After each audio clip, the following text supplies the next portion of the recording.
Good afternoon, everybody. Welcome to Casino. My name is Tobias Herzberg, and I'm a dramaturg at Burgtheater, and I'm very happy to be welcoming and giving space to, first of all, Kunsthalle. Natasha Illich is standing next to me. Not Kunsthalle is standing next to me, but Natasha representing Kunsthalle's new directorate. And Natasha is going to introduce the idea of the conference and this program to you. I'm really happy we are hosting this together as a kind of a series of collaborative events that Kunsthalle Wien and Burgtheater have developed in the last half year. And now this is starting. Thank you. Thank you. Thank you, Tobias. Hello, everybody. Wonderful to see that we are almost full on this sunny afternoon here in Vienna. I will not really introduce the conference so much, more like tell a little bit about collaboration with Casino of Burgtheater and why did we do this conference. So it's my pleasure to greet you today on behalf of Curatorial Collective WHW and Kunsthalle Wien for this conference, The White West, Automating Apartheid, organized by Anna Pinto and Kader Attia. It is the third The White West conference in a series that started at La Colonie in Paris, and it is devoted to theorizing the under-theorized continuities between fascism and colonialism. And this conference is part of a collaborative series of events organized by the new teams running Burgtheater and Kunsthalle Wien.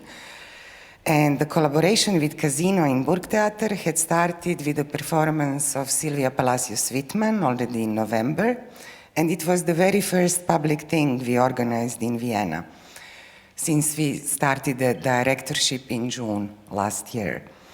And this performance didn't take place in Kunsthalle itself, but in this wonderful building of dubious imperial history, built for one or the other member of imperial family, and within this institution considered to be the German language theater. And the collaboration with Casino in Burgtheater, whose program is in September led by Tobias, who just introduced himself, continued within the Europa Machine, which is a 2-month interdisciplinary program on Europe in the 20th and 21st century, curated by Oliver Frljić and Srećko Horvat. And to Europa Machine, Kunsthalle contributed with 3 events. The first was an evening called On Love Afterwards by the artist Milica Tomić, who organized an experimental format of public montage, whose central question was, what are the possibilities and limits of civil disobedience? What are the motives for choosing between legal and illegal tactics, and whether violence can be constructive? Then there was the workshop, The School of Contradiction, 1-week workshop led by Oliver Frljić, Srećko Horvat, and Anna Manzano. And its point of departure was Bertolt Brecht's poem, Questions from a Worker Who Reads, which served as an analytic lens in reading of different forms of cultural hegemony and its mostly invisible forms of exclusion. And the conference today is the final event of this collaboration, leading to the first exhibition that WHW is curating in Kunsthalle Wien, entitled On Bread, Wine, Cars, Security and Peace, which opens on 8th of March, International Women's Day. And it will take place in all spaces of the Kunsthalle, and please be cordially invited to attend the opening. The title of the exhibition is taken from the book Globalization and the Manufacture of Transient Events, written by Lebanese writer Bilal Gbez some 20 years ago, who muses over the differences between the dreams of people in the global south and the global north.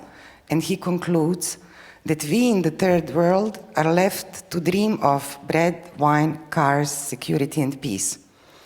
And in last 2 decades, the horizon of a good life through those same bread, wine, cars, security and peace escapes more and more people, also in places where it was perceived as a given.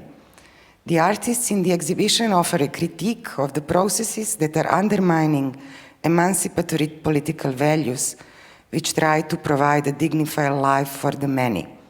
Equally important, the exhibition suggests that the former horizon of a good life could become something else, replaced by ideas drawn from degrowth, feminism, ecology, and decolonial thinking.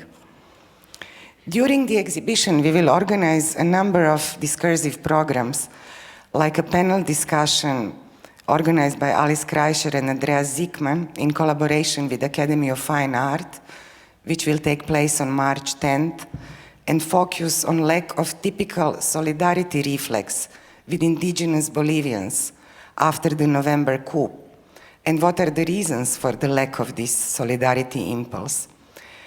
Then we will have a panel discussion on ecofeminism organized by Marwa Arsanius later in April, or a series of programs by Parrot Care, a project by Valeria Graziano, Marcel Mars, and Tomislav Medak. It's a project that connects activists, scholars, and practitioners working on the collective practices of care that are emerging in response to the current crisis of care, welfare cuts, austerity, and criminalization of migration and solidarity. This and many other programs will take part during the exhibition, which lasts until 8th of May, which is European Liberation Day, obviously in many ways also contested date. Liberation of Europe did not mean the end of fascist politics outside, as the illustration for the announcement of this conference so succinctly captures, with guillotine prepared for the Algerian rebels on the very 8th of May 1945, European Liberation Day. And in Austria itself, a date also meant beginning of occupation by Allied forces, which would last until 1955. And this Cold War arrangement that described Austria as the first victim of Nazism strongly influenced how Austria dealt and continued to deal with its Nazi and fascist past and present. But let's go back to today's conference. Since the beginning, we thought of it as a kind of political background against which the exhibition that will open on March 8th should be read, as a discussion against which the works and perspectives in the exhibition could evolve. I'm saying this also to explain why did we invite Anna Pinto and Kader Attia to prepare the new iteration of the White West Conference today in Vienna, as it was important to us to expand and widen and deepen on our own perspective on anti-fascism, which is shaped by the history of a revolutionary anti-fascist struggle of peoples of Yugoslavia during the Second World War and its positive legacies, self-management and unaligned movement, and its fate since the breakup of Yugoslavia through a series of wars during the 90s, establishment of new national states, dismantling of socialism through rampant and criminal privatization, and with the total suppression of socialist legacy and no questioning on neoliberalism and representative parliamentary democracy. In such a cultural and political context, the legacy of anti-fascist struggle and socialist revolution and the role of Yugoslavia in international struggles and anti-colonial movements through non-aligned movement and beyond it was, and still is for us, a main historical source for organizing any kind of resistance to the nationalism, racism, xenophobia of the 90s in Croatia and of today. Our collective curatorial practice tried to articulate criticism and instigate changes of these political and social circumstances, starting with our very first exhibition in 2000 in Zagreb, from which we took the name of our collective, and which was called What, How, and For Whom, on the occasion of the 152nd anniversary of the Communist Manifesto. This was the time when such criticism was possible, when the grip of nationalism slightly loosened up. And for a few years in 2000s, it actually flourished across very vivid independent cultural scene in Zagreb, before eruption of financial crisis and devastating effects of austerity measures did not finally remove last vestiges of socialist workers' rights and opened up the way for the new wave of rampant historical revisionism and accommodation of fascist and far-right politics, aligned with like-minded movements across Europe and beyond. What in the 90s one could still think of as some anomaly of Croatia or other post-socialist states caught in the nation-building or at least major national rebranding frenzy, today has swept across Europe and USA and many other places. And this should not come as too much of a surprise, as we always claimed that Yugoslav wars and subsequent transition are symptoms of Europe, always lying dormant, waiting to erupt and evolve, which is what in many ways we are witnessing today. Positive legacy of anti-fascist struggle, of subjective formation of people as protagonists of history, was a basis through which we framed our curatorial practice, not just in the context of Zagreb, but anywhere we worked over the last 20 years, and we are including it, of course, now here in Vienna. But obviously, European anti-fascist legacy, including the glorious and inspiring one, like armed uprising and socialist revolution of peoples of Yugoslavia, is not enough to answer the questions and dangers of political present. The fascist wave could be resisted only if we put all our efforts into understanding both historical and present fascism, as well as anti-fascism, in relation to colonial history and present recolonization in many places of the world. And we hope that this conference will contribute to it. With this, I would like to end, but before I give the word to Anna and Kader, I would like to thank to the team of Kunsthalle Wien, especially to Gerhard Pruger and Eleanor Taylor, who helped us around this a lot, to Tobias Herzberg and the team of Casino in Burgtheater, to Oliver Frljić and Srećko Horvat, who invited us into Europa Machine program, to all the speakers who joined us for this conference and took long travels for short stays to be here with us today, and most of all to Anna, Teixeira Pinto and Kader Attia, who came up with all the ideas and a lot of work to make it happen today. And before I give the word, I just want to tell you that the bar is open during the conference and water is for free for everyone, and feel free when you need to stand up and use it. We don't have to wait for the breaks.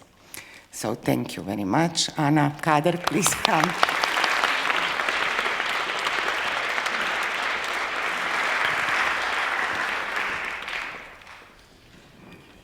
Thank you all for coming. Thank you everyone. I mean, obviously we join our thanks to Natasha, to thanks the whole people from the... To the whole team of the Kunsthalle Wien and of the Burgtheater, especially Gerhard, who helped us greatly with all the organization efforts. Sabine, Yvette. Natasha.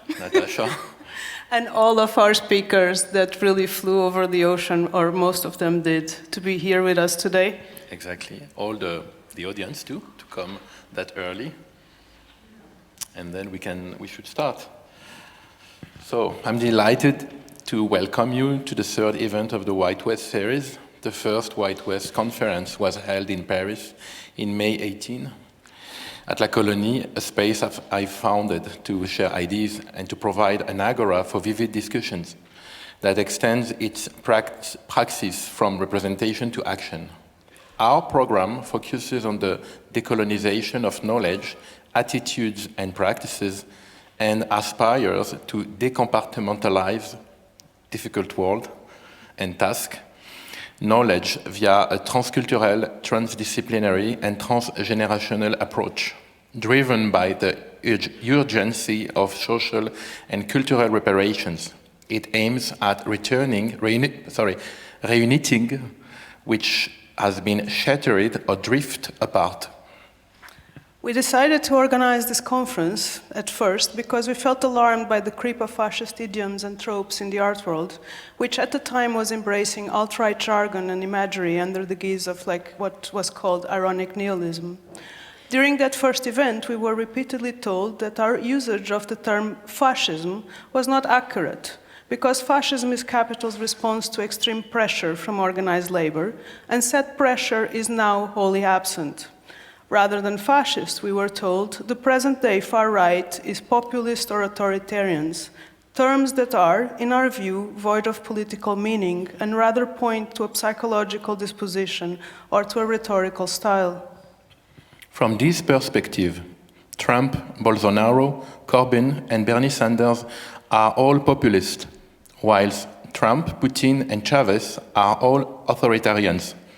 To us, these views were reflective of the extreme myopia of a great many Western intellectuals, unable to recognize the political struggles of the global South, whose efforts are routinely dismissed as sectarian violence, or the continuities between historical fascism and imperial warfare, racial violence, or the carceral state. As we mentioned in our press release, in his famous essay, Discours on Colonialism, the poet Aimé Césaire argued that what in Europe is called fascism is just colonial violence finding its way back home. But his warnings went unheeded. Much more widely read was The Authoritarian Personality by Adorno et al., which was also published in 1950, the same year as Discours on Colonialism. And it developed the F scale, F standing for fascism, in order to gauge the psychological predisposition for fascism among the democratic citizenry, leaving the post-war consensus to settle on the notion that fascism was a personality trait resulting from the devolution of the individuated liberal subject. Still dominant today, this tendency to psychologize fascism fails to incorporate the colonial dimension, obscuring the continuities between fascism and the biopolitics of empire, ultimately depoliticizing both. Thank you. By the late 50s, fascism became another generic term denoting an undifferentiated evil. The Cold War reduction of the political to an epic battle between the forces of freedom and unfreedom allowed the West to elide the colonial question and the struggles of the Third World, ultimately conflating fascism, communism, and attempts to ascertain independence and sovereignty over national resources under the blanket designation of despotism or totalitarianism. Heading to these multiple layers of erasure and amnesia in the anti-political atmosphere of post-89, a great deal of intellectual effort was devoted to conceptualizing emancipation in a manner that would involve freedom from the masses rather than freedom for the masses, resulting in a retreat from collective organization, mobilization, and militancy, as well as in a fetishization of cognitivity and the digital platforms, which afford it, as a form of grassroots network-enabled democracy. Fascism, we contend, is not a psychology, is the biopolitical ideology of empire. And rather than the absolute opposite of totalitarianism, Western-style liberalism can accommodate a totalitarian dimension. The golden decades of social democracy in the West were coterminous with racial oppression at home and colonial violence abroad. At present, while the First World indulges in fantasies of reverse colonization involving the subjugation of white people, the process of recolonization has been renewed with increased ferocity. Recent events in Bolivia, driven by the hunger for lithium, commonly used for mobile devices or electric vehicles, make apparent the structuring force of race in geopolitics, as well as the role of the digital economy in the production and reproduction of a new settler frontier. Yet we continue to lack an account of race and racialization, distinct and not reducible to class as a political and economic relation rather than simply a social one. It is our contention that without an account of the structural force of race in geopolitics, we are and will remain well-equipped to describe, and by extension counter, the new configuration of fascist ideology taking shape under the edges of and working in tandem with neoliberal governance. Without the will to confront the role of race in the production and reproduction of global wealth differentials, the question of the good life can only be raised in a distorted form, under the guise of welfare chauvinism, or as the tech industry's cargo cult that promises a cornucopia of goods will be supplied magically. All of these are weak utopias with structural inconsistencies, open up an ambiguous space in which a critique of or disruption of capitalism can be, and yet again is, inflected in the direction of fascism. Thank you so much for being here with us, and we would like to welcome the first panel of the day. We would like to welcome to the stage Radhika Desai, Roseanne Gush, Florian Cramer, and Dorcy Rugamba, and say that we are delighted to have you here. Please come.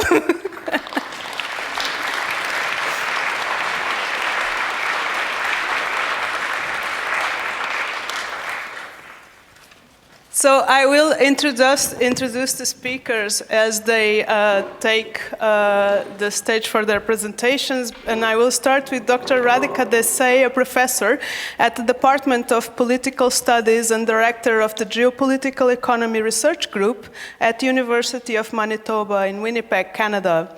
She is the author of Geopolitical Economy, After US Hegemony, Globalization and Empire, published in 2013, and Slouching Towards Ayodhya, From Congress to Hindutva in Indian Politics, published in 2004, and Intellectuals and Socialism, Social Democrats and the Labour Party, published in 1994. Please join me in welcoming our first speakers and our first panel, and without any further ado, oh no, you have your own mic, sorry. I give the stage to Radhika. Presentation ready?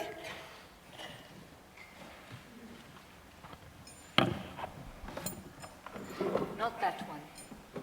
No, Florian's presentation. This is Florian's presentation.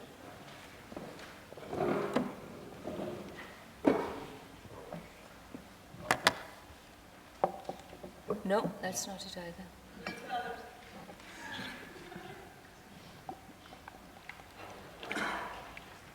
That's the one. Yeah, thank you.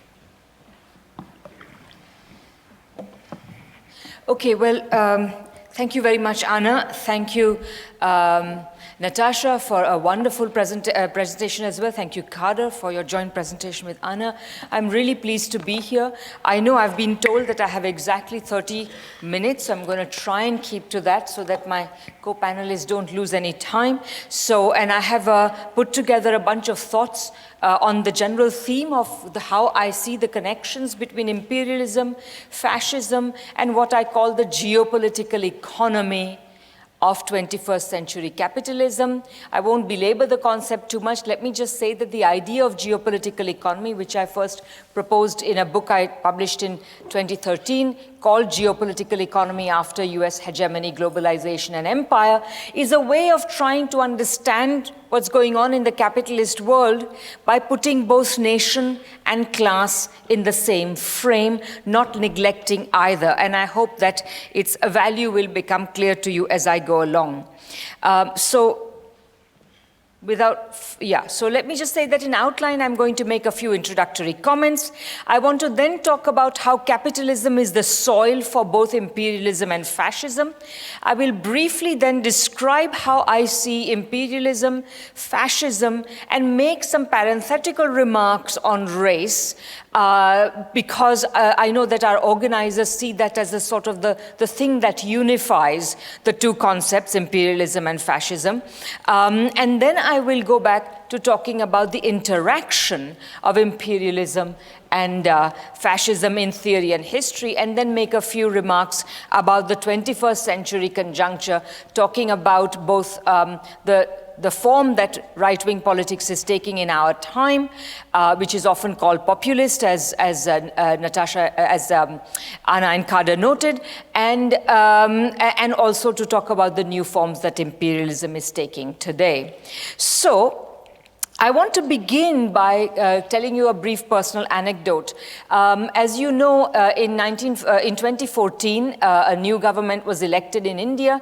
It was a government of the Hindu right, what is often called the Hindu Right Nationalist Party, but which I know and other people, other scholars have shown to be fascist in inspiration. The parent organization of this party, the RSS, was created in the 1920s, and it was directly inspired by Mussolini, and they remain very much within a fascist mode as I see it. So in this article, I began essentially by saying that this is a fascist party in power. This article had been commissioned by a leading Marxist journal, and they said to me they loved the article, but could I please remove the reference to fascism? I said no. And I said, you don't have to publish it. There are others who will publish it. So I withdrew it and I published it elsewhere with people who did not have any problem with this. But I give you this anecdote because it is a rule of thumb in a sense. It's practically a principle among many circles of the left. And remember, I speak as a member of the left. I speak as a Marxist, and this was a Marxist journal. So you can see that there are divisions among Marxists about this matter. The point being that there are large parts of both the mainstream scholarship as well as leftist scholarship, Marxist scholarship, which believes that the word fascism must be confined to Europe alone. And I think this is not necessarily a very constructive and theoretically useful thing, and I will show you that how I think about this. So basically, there is, on the one hand, many of these same folks, by highlighting fascism as a sort of the big bugbear, which I'm not saying it isn't, they tend to focus attention away from imperialism, and also by ultra-exceptionalizing fascism, by equating it with the Holocaust and the mass extermination of people, which did happen, obviously. You also then make people used to not looking at more dispersed forms of violence that are also occurring in the world today. So for me, the value of the invitation that I have received from you all, from the organizers, is very great, because it gives me an opportunity to collect my thoughts on these three themes, on my work on capitalism and its political economy and politics, as well as on imperialism and fascism, and try to think in a creative way about their relationship. And indeed, let me underline just how pervasive is the tendency to separate these principles, not to equate fascism with the third world, and therefore to erase any connection between fascism and imperialism, that I've had a really exciting time trying to piece together my thoughts about it, because I think that for me at least they are new, and I hope they are for you, they're interesting for you as well. It also permits me to bring about an intersection between my work on the politics of the right in both the first world and third world countries, my work on imperialism, and which is also connected with my work on geopolitical economy.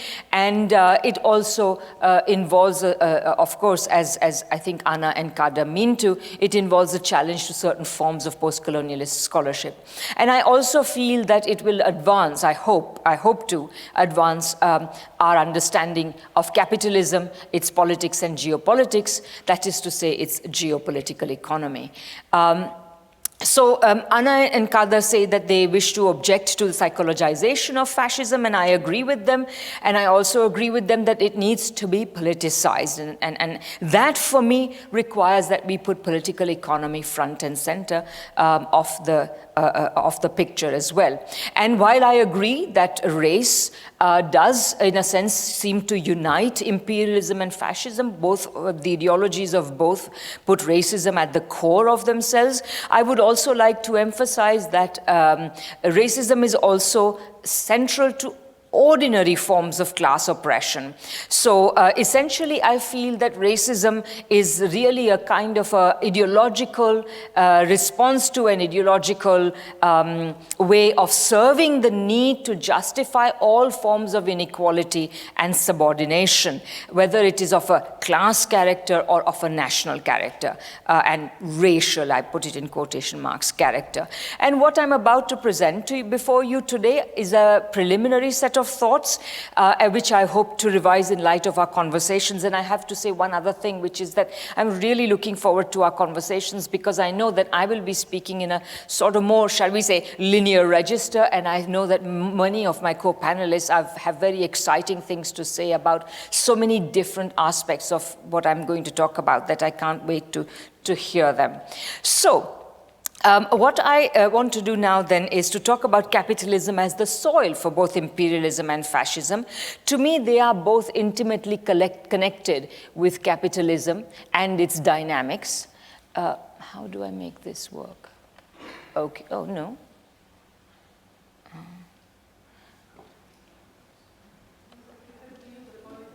I have to use the pointer. So,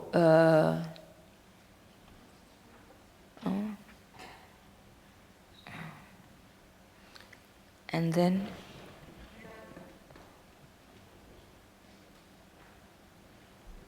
can someone show me how do I press the hyperlink? Sorry. Yes, I need to. I cannot. Yes, please. Please, I'll ask you to. So if you would please press the hyperlink. So basically, there are only two, so it won't be. I perhaps shouldn't have included them. So to me, the imperialism and fascism are intimately connected with fascism. And just let me give you a couple of thoughts on this. So before he led the Cold War way to equating fascism and communism as commonly totalitarian, Horkheimer had clearly seen that he who will not speak about capitalism should keep silent about fascism too. And Rosa Luxemburg, for her part, although much confusion hangs even on the Marxist left around the relationship of imperialism and capitalism, Rosa Luxemburg had clearly understood that they are intimately and necessarily linked. She emphasized how the contradictions of capitalism, inter alia its tendency to overproduce commodities and capital, require that it subordinate other territories and externalize the consequences of these contradictions. And it's interesting that she also appreciated that these territories, the subordinated or colonized territories, are also required and they are also to be controlled so that they can be made to give up their resources and their labor as required. She was one of the earliest ones to note the antinatalism of capitalism, which requires it to systematically import labor in all its phases, and we are of course looking at another phase of the same. If we can go back to the main slide now, if you just click it, it should go back to the main slide. Thank you. So therefore, to me, capitalism involves two types of exploitation and exploited. That is, surplus value is extracted from the working class, and surpluses and other resources are extracted from the subordinated periphery, or what I still call the third world. So therefore, both nation and class matter as forms of subordination. So in a certain sense, fascism is privileged because so much of left theory, which is kind of Eurocentric, and one way in which this Eurocentrism manifests itself is the insistence on focusing on class alone, and often speaking as though imperialism is actually incidental to capitalism. And that's also why fascism tends to get over-exceptionalized. So, but because fascism relates to class oppression, but of course there is nation and the imperialism of subordinated nations. So both classes and nations are, to me, victims of capitalism, and that is why reading Césaire and his discourse on colonialism, which it's a remarkable document, and he's one of the relatively few writers of this time who equally emphasizes both classes and class and national oppression. So, in that sense, I want to speak about their relation. But before I do that, let me spend a little bit of time just explaining how I see the relationship, how I see imperialism and fascism and briefly racism before going on to the relationship I see between them. So obviously, it's an accompaniment of capitalism, and it's a major method of externalizing the consequences of capitalist contradictions. It is necessary to capitalism, but it's also met by resistance. And a large part of my understanding of geopolitical economy involves understanding that while imperialism is definitely a reality, imperialism is also resisted. And that historically, throughout the history of modern capitalism, you have seen a dialectic of the imposition of imperial control, but also resistance to it, sometimes successful, sometimes not. And this dialectic is captured in the expression uneven and combined development. That is to say, the uneven, the capitalism is uneven. It develops in some parts of the world more than in others. And once it does develop in some parts of the world, it is fateful for the rest of the world because then this capitalistically developed part of the world imposes subordination on the rest of the world, unless there is resistance. So to me, I see nation states as material products of capitalism, just as classes are. It is part of the functioning of capitalism that gives rise to nation states, and they can be both imperial, as in the British or the German or the French or whatever first world states, which are all imperial, and they can also be anti-imperial in the sense of states that have resisted imperialism, whether they take the form of socialism such as Russia's or China's or Vietnam's and Cuba's, or whether they take forms of simply struggles for independence that result in more or less capitalist states. So the mainstream of theory generally and mainstream understandings generally deny and suppress the idea of imperialism. They tend to focus on the benefits imperialism provided, even though like even today, although this kind of discourse is not quite so open anymore. So it is justified not only by civilizing mission and those sorts of ideas, which are now, of course, not as credible, but also by rhetorics of free trade. Because what is the rhetoric of free trade? It says that the more third world countries open themselves up to connection to first world countries, the more they will develop, when in fact the historical reality has been the opposite and can only be the opposite in the context of capitalism. And it is interesting to see, can I have the next hyperlink please, that Marxists have also had their own way of denying this. So Marxists often hold that while imperialism, and I'm quoting Paul Zaremka here, can and does happen, and it does aid capitalist accumulation, it is not required by the logic of capitalism. So that is Zaremka's understanding, and here's directly from the horse's mouth, Marxist writer Anthony Brewer, who wrote a big book about the theories of Marxist theories of imperialism. Here's what he has to say about it.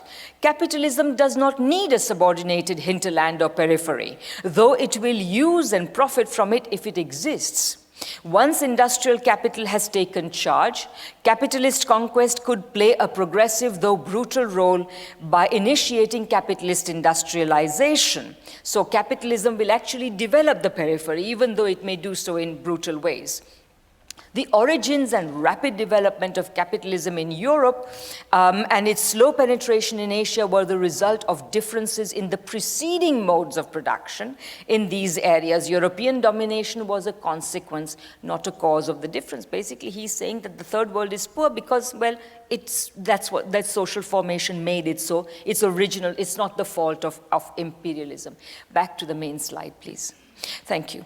As my own work also emphasizes on geopolitical economy that imperialism is very real, it is necessary to capitalism, but it is not a constant. Thanks to resistance to imperialism, for example, that resulted in the various socialist revolutions or decolonization, and then the successful efforts of at least some former third world countries to develop such that we today are at the moment of multipolarity, there has been a rollback of imperialism, reducing the options of capitalist powers in the first world, and I will return to this point. We will come full circle back to this point.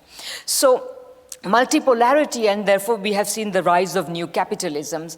And these rise of new capitalisms, whether in India or Brazil, etc., some people, South Africa, some people have tried to understand these capitalisms as being involved in what some call sub-imperialism. Now, while I have no doubt that countries like India or Brazil, because they are capitalist, no matter their other faults, they are capitalists of a certain sort, they will definitely engage in forms of, engage in efforts to subordinate their own periphery in certain ways, and they are already doing so, and we can show that. But I would not use the term sub-imperialism, because sub implies that they are subbing for somebody else. They are doing what, for example, the Americans would want them to do or the Europeans would want them to do, but in reality, they may very well emerge as potential competitors to other imperialist powers. So the term sub-imperialism is not valid. So actually, elements of a competitive imperialism are emerging. But, and I'll come back to this as well, they can only be much less successful than in the past. Fascism.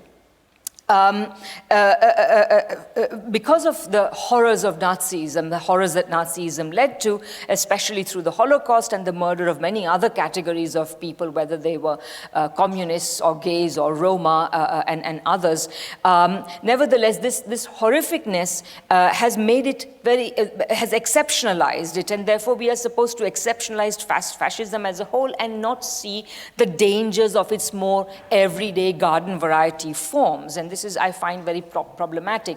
I'm following, broadly speaking, the line laid down by the Marxist theorist Nikos Poulantzas in seeing fascism as an extraordinary or exceptional form of bourgeois rule. Poulantzas says that the ordinary form of bourgeois rule is parliamentarism, or a parliamentary form of rule. I think we should unpack that as well, but let's keep it there for now. And he says, therefore, the extraordinary forms of bourgeois rule are military dictatorship, Bonapartism, and fascism. Fine. So now, many people have identified many characteristics of fascism, and I'm not denying that all of them exist. Fascism is authoritarian, fascism is racist, fascism has a social base among the petty bourgeois and the lumpen proletariat. Fascism, of course, uses nationalism in a variety of ways. Fascism oppresses a strong working class. Fascism is expansionist. All these things. And I agree that there are all these things. But to me, what distinguishes fascism from other exceptional forms of bourgeois rule is the use of what I call parastate force. That is to say, you have your brown shirts, your black shirts, etc., and you use these forces, you deploy these forces in an extra-legal, extra-state form of oppression, because the normal forms of state oppression have become either incapable of imposing the required amount of repression, or are considered to have become so. So in that sense, I would say that this is, to me, the distinguishing characteristic of fascism.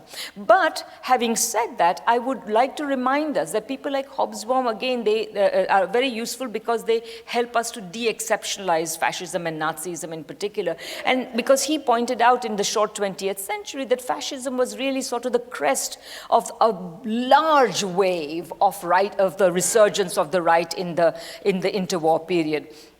And of course, the other way in which people try to sort of exceptionalize fascism is they distinguish between figures who are like X and Y is a fascist, somebody else is really a conservative, should not be equated with fascist. ABC is really a liberal and should not be equated with fascist. But in reality, fascism only comes to power when the ruling classes agree that it should do so. And when push comes to shove, liberals and conservatives have supported fascism. So I think we should keep that in mind. And so the question that we should also bear in mind, which is related to this, is can you ever have a right-wing resurgence without elements of fascism already existing? They may not come to the fore, they may not dominate, but maybe they're always around. Okay, I just want to say about racism very briefly, that racism is common, of course, to both fascism and imperialism, but I would prefer, and again, I'm not stuck to this, but in my own experience, in my own writing, and so on, I have found the following very useful. I would like to see racism as a consequence rather than the cause of subordination and exploitation. When you establish a relationship of subordination, you need to justify it somehow. And then you justify it by saying that the person you are subordinating is certain things. You know, you can say they are not intelligent, they are lazy, they are too prolific, they are all those things. Unable, ultimately, the ultimate prejudice is that they are unable to rule themselves. And by the way, I also say to my class that actually women are also othered in many of the same ways. So connecting up to what you want to say. So anyway, so labor has been racialized even when, even within a context where, for example, imperialism is sort of relatively external. So even in domestic context, so in the British working class, the Irish were racialized, even though most of us would consider Irish white, but this was not necessarily so. And there are other examples that you can give. Racism is also not primordial. In the sense that the peoples of the Third World were not always regarded in the same way. It has been a consequence of particular forms of colonialism, and the ones I'm concerned with are, of course, capitalist colonialism. And I also feel that racialization can appear in new forms as new socioeconomic cleavages appear. I often like to refer to the distinction between Ossis and Wessis in Germany today as a practically racialized distinction, which again rests on certain forms of subordination and inequality, and the need to justify them. So now let's get to the real business of what I want to say. How are imperialism and fascism connected? As phenomena of capitalism, we may be tempted to think that one is permanent and the other is episodic. Imperialism is sort of permanently there with capitalism, but fascism kind of erupts and comes to the fore episodically, but perhaps we can problematize this as well. We can, however, say that as long as the first exists, as long as imperialism exists in some form, it can, though it does not always have to, keep fascism at bay. What do I mean by this? What I mean by this is that the extraordinary form of repression implied by fascism, the extraordinary form of repression of working classes, domestic working classes implied by fascism, may be kept at bay as long as imperialism and the extra revenues that it brings allows there to be some kind of social compromise between the ruling classes and the working classes. These kinds of compromises are not possible in peripheral capitalisms, which have less opportunity to be imperialist. From this perspective, it is interesting that the strongest fascisms appeared in the defeated and cheated countries at the end of the First World War. That is, the countries that had lost or did not gain as many colonies as they wished to, but considered it their right to have these colonies. So Germany and Italy, obviously, are the ones I'm referring to. So in a sense, fascisms were at least partly the products of thwarted imperialisms and of competition between imperialisms. Remember, the entire period from circa 1870 to 1914 was a period during which competition between the major capitalist powers for markets and therefore also for colonies sharply intensified. And the culmination of this was the First World War, and I tend to see the First World War as the beginning of a long 30 years crisis, which includes the Second World War and all the disjunctions in between. And this view also emphasizes that the First and the Second World Wars were umbilically linked to one another, and that they were part of the common crisis of imperialism that occurred with the eruption of the First World War. So in that sense, to me, this is one of the key connections between fascism and imperialism that I want to make. In fact, all latecomer imperial... Now there's another aspect of fascism that I want to emphasize, which is that people tend to think that, Nazism in particular was particularly horrific because it racialized other white people. And this itself is a consequence of another broader theme, which is part of the, shall we say, geopolitical economy of capitalism, which is that all latecomer imperialisms tended to target contiguous territory for their colonial ventures. Italy had tried to colonize North Africa, Japan tried to colonize contiguous territory in Asia, and even the United States, although for it contiguous, well, in the US case, of course, the contiguous territory aspect was largely part of the long project of internal colonialism, which began with the independence of the 13 colonies and continued until 1890s when it reached the Pacific Ocean. And then it immediately looked beyond the Pacific Ocean, but at the next nearest territory. So the idea of the empires of far-flung territories is a different one from what these countries had to do. So this is why the Germans had always, so the Germans, of course, also coming late into this game, also targeted contiguous territory, and in their case, the contiguous territory was Europe further to the east of Germany. In fact, the Germans often saw, the German imperialists, well before the First World War, saw Russia as their India. Just as they could see how much benefit the British derived from India, and they saw Russia as being essentially very similar to them. So that is why aggressive expansionism was necessary to, and is necessary to fascism. So for today, we can pose some questions from this. Can we say that without colonies, the lesser third world capitalist powers are today more likely to be fascist? And the examples of Modi, Bolsonaro, Macri, and Orban certainly seem to fit this bill, that perhaps we will see more tendency towards fascism in those parts of the world that are less able to draw upon the colonial surpluses and colonial advantages and therefore come up with compromises with their working class. I'm just putting that idea out there because I think that's certainly something that suggested itself to me when I was putting my thoughts together. And of course, the next question would be, will they be expansionist? And if so, what forms will the expansionism of these powers take? So, and this is my last slide, so I'll conclude with this. So I just want to reflect a little bit on the current conjuncture. So obviously, other speakers have pointed out, Anna and Kader already pointed out that there is something deeply wrong with the way in which the word populism is being used, because it is not just being used in order to talk about Trump or Orban or the Alternative für Deutschland or things like that, but it is also used in connection with Jeremy Corbyn or Hugo Chavez or generally the Latin American pink tide and other such forces that I would say most of us would consider relatively progressive. So I think that there is definitely an attempt to use the word populism in an obfuscating way right now. But to me, insofar as we are going to use the word populism, it really is, again, the crest of the wave, a long and wide wave of the rise of the new right, which began in the 1970s. So really, we are looking at a 50-year-long process of the rise of the new right, 50 years during which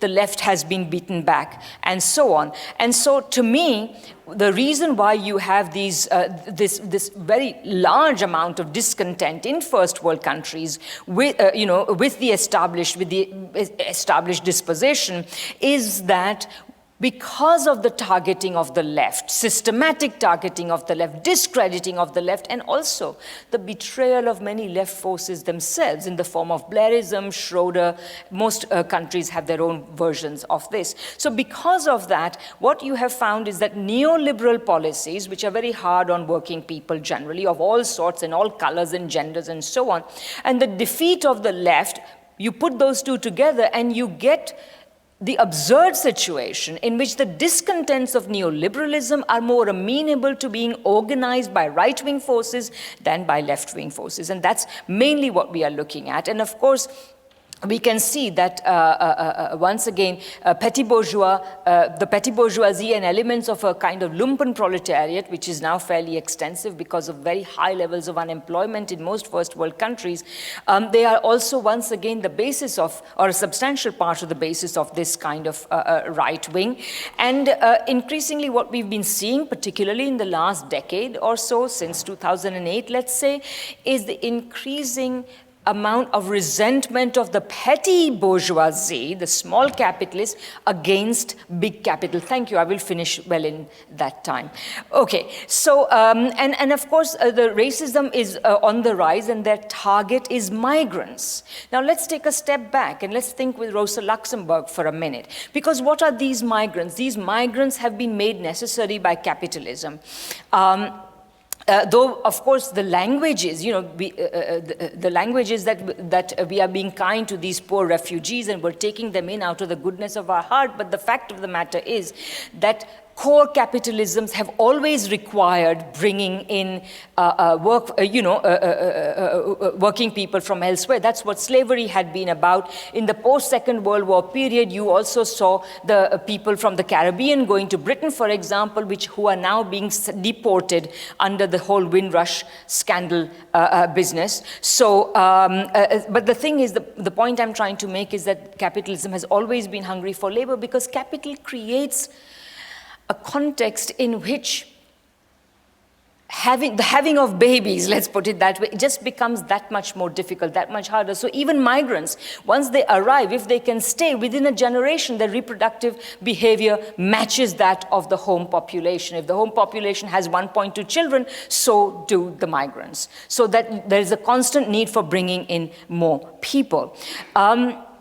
So the migrants are made necessary. And migration itself becomes necessary because of the inability of Western capitalism in the period of decolonization to exploit cheaper labor in situ, in colonies themselves, which is what used to happen before and happens to a limited extent now as well. But nevertheless, I would say that's the key point. So fascist elements essentially take the form of the attack on these migrants. But of course, there is also such fascist violence in India or Brazil against domestic others. In India today, to be a Muslim is really a very problematic thing. You are being targeted from every direction. My heart goes out to my Muslim brothers and sisters in India because their position has become extremely untenable, and Hindutva benefits from the worldwide Western-sponsored Islamophobia that we have been witnessing over the last many decades, ever since really President Carter declared the Carter Doctrine, in which dominance over the Middle East became the key goal of American foreign policy. So nevertheless, these, what unites all of these, whether it is the Brexit, AFD, Trump, etc., with the fascism that certainly we are seeing in India, and we can discuss, we are seeing possibly also in Brazil and so on, this is that there is also vigilante parastate violence that is accompanying these forces. These are more muted in the West because elements of social compromise still remain to some extent, and so therefore they are a little bit more muted and they are more virulent outside. I'd also like to add that, although I didn't put it here, but one other point, which is that if you think about it, given the way in which the United States wishes to impose its power on the rest of the world by sponsoring militias, beginning with the Taliban, going on to ISIS, so the so-called moderate rebels in Syria, and so on, is that the imperialism itself is now essentially using this kind of parastate force to get its own way in these countries. So to return to the opening anecdote, basically what I would like to return to and conclude by saying is that fascism is not only an exclusively European phenomena, it may be today more applicable in the periphery and the semi-periphery.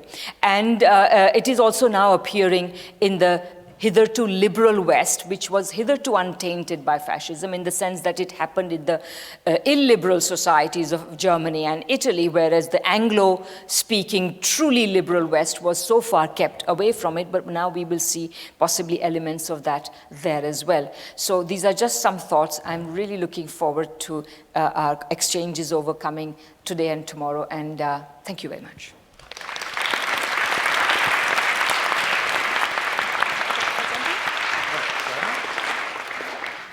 Thank you, Radhika, so much for this really inspiring talk.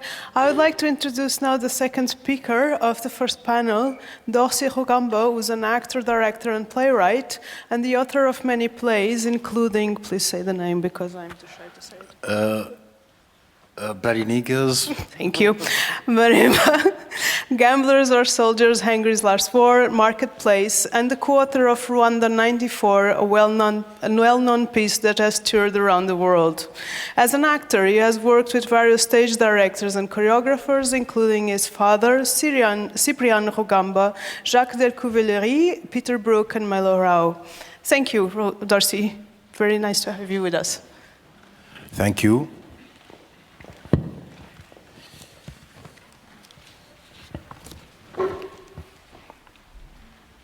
Yeah, I said normally I'm comfortable to speak in public in Kinyarwanda or in French, so this is a good exercise for my brain.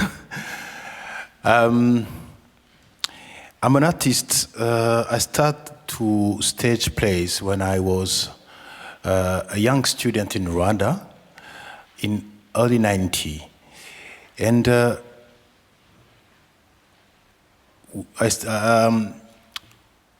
our society crashed completely in 94. And this, then my work in theater changed. The extreme violence became not only, but somehow the main subject of my work on theater. I try since 20 years now to understand not why, but how this extreme violence can happen in society, how a society can be completely crushed, like what happened in Rwanda. And I understood just a few days after the genocide that one of vulnerability at that time was our lack of knowledge about colonialism and fascism, and the umbilical link between them. We was thinking about fascism and colonialism like two completely different spheres. And this, because we had this lack of knowledge, we was unable to understand what was going on in our society. I was just in a very beautiful campus. Around me, gentle and smart people, students and professors.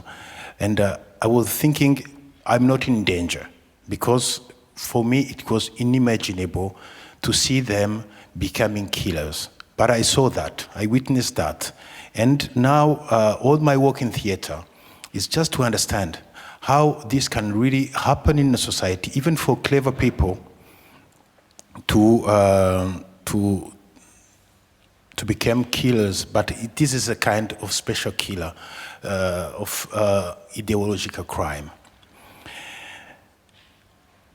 My intervention, the title is Great Crimes Go Hand in Hand. On the 7th of May, 1876, this woman, Truganini, passed away.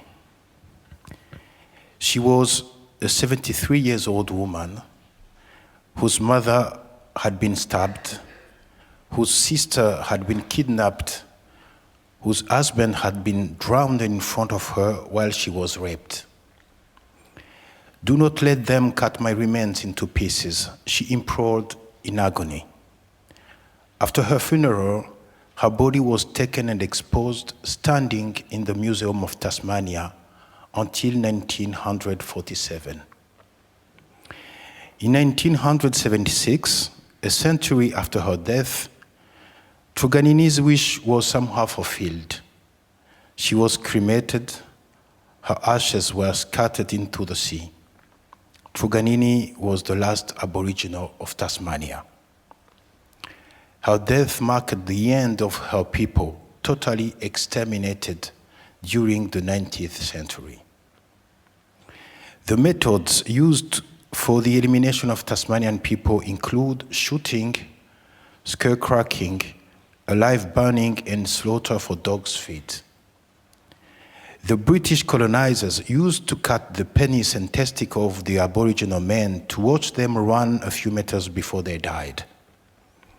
We ignore almost everything about the Aboriginal people of Tasmania, even the name they gave themselves before the European arrived. The Herero people of Namibia was the first to undergo genocide in the 20th century. On the 2nd of October 1904, the German military governor Lothar von Trotha launched an extermination order, Vernichtungsbefehl. The Herero people are no longer German subjects. I declare, whoever delivers a Herero will get 1,000 marks. The one who will catch Samuel Maherero will get 5,000 marks. All the Herero must live or die. Such is my decision for the Herero people. The Herero were then expelled from their land by cannon shots. The German soldiers surrounded them and left one exit corridor toward the Kalahari, a desert where they left to starve and die of thirst. The German has assured they had no access to water sources, poisoning them. The survivors were put in forced labor camps called Konzentrationslagen, concentration camps, where the prisoners were marked with 2 letters, JH, Gefangene Herero, captured Herero. Some of the camps belonged to German protectorates, others to German private groups, such the Woman Line, today called Deutsche Afrikaline. The camps were dismantled in 1908, but the former deportees were deprived of ownership rights and forbidden to breed cattle. They had to wear a metal disc around their necks with their number. 30 years later, the same methods were resumed and advanced by the Nazis. In camps, the German colonizers indulged in medical experiments under the direction of Professor Eugen Fischer. Mutilated Herero bodies and skulls were regularly sent to dissection laboratories in the universities of Fribourg, Berlin, and Breslau. The most famous disciple of Professor Fischer, who was also his assistant, was named Joseph Mengele, nicknamed the Angel of Death in Auschwitz. The first civil governor of this German colony called Southwest Africa was then Heinrich Göring, the father of Hermann Göring, the right-man hand of Adolf Hitler. After the 9/11 attack and the World Trade Center's collapse, a more symbolic wall collapsed along with the towers. The sanitary cordon that used to contain hate speech. I started writing the play Bloody Niggers after I read Rage and Pride, a book by Oriana Fallaci, in which this Italian journalist says literally, there is something disgusting in the Arab man that puts off true ladies. Elsewhere she writes, sons of Allah reproduce themselves like rats. When a category of human being is openly compared to vermin, the scene is clear. A taboo has been broken. These racist texts aligning itself with the fascist discourse of the 30s in Europe. If it was good time to address the question of violence, I told myself, then it should be done truly, embracing all its implications all over the world. My intention was to sketch a genealogy of the crime of genocide addressed to Rwanda to allow us to locate ourselves both in time and space. I wanted to tell the Rwandese audience that what happened in '94 is a part of a long chain of crime that nurture each other. As was the case of the play Rwanda '94, the intention was also to remind the European public that a genocide in Africa doesn't belong to Western cliched narrative about tribal war between savages, but belongs to the more precise category of an ideological crime rooted in the long durée of colonial history, a whole century in Rwanda. The news treatment of the genocide is often blunt, without nuances, fitting the format of Western media. The news is distorted by old colonial prejudice on white Africa with everlasting traditions placed outside politics and history. Each conflict following another one, everything gets mixed up in a big soup. African wars are seen as one thing, linked by a so-called ancestral hatred. As a matter of fact, these crimes have one history and do share some links, but it's a rather different one. The first concentration camps appeared in the early 20th century in South Africa. The British built them to park the Boers.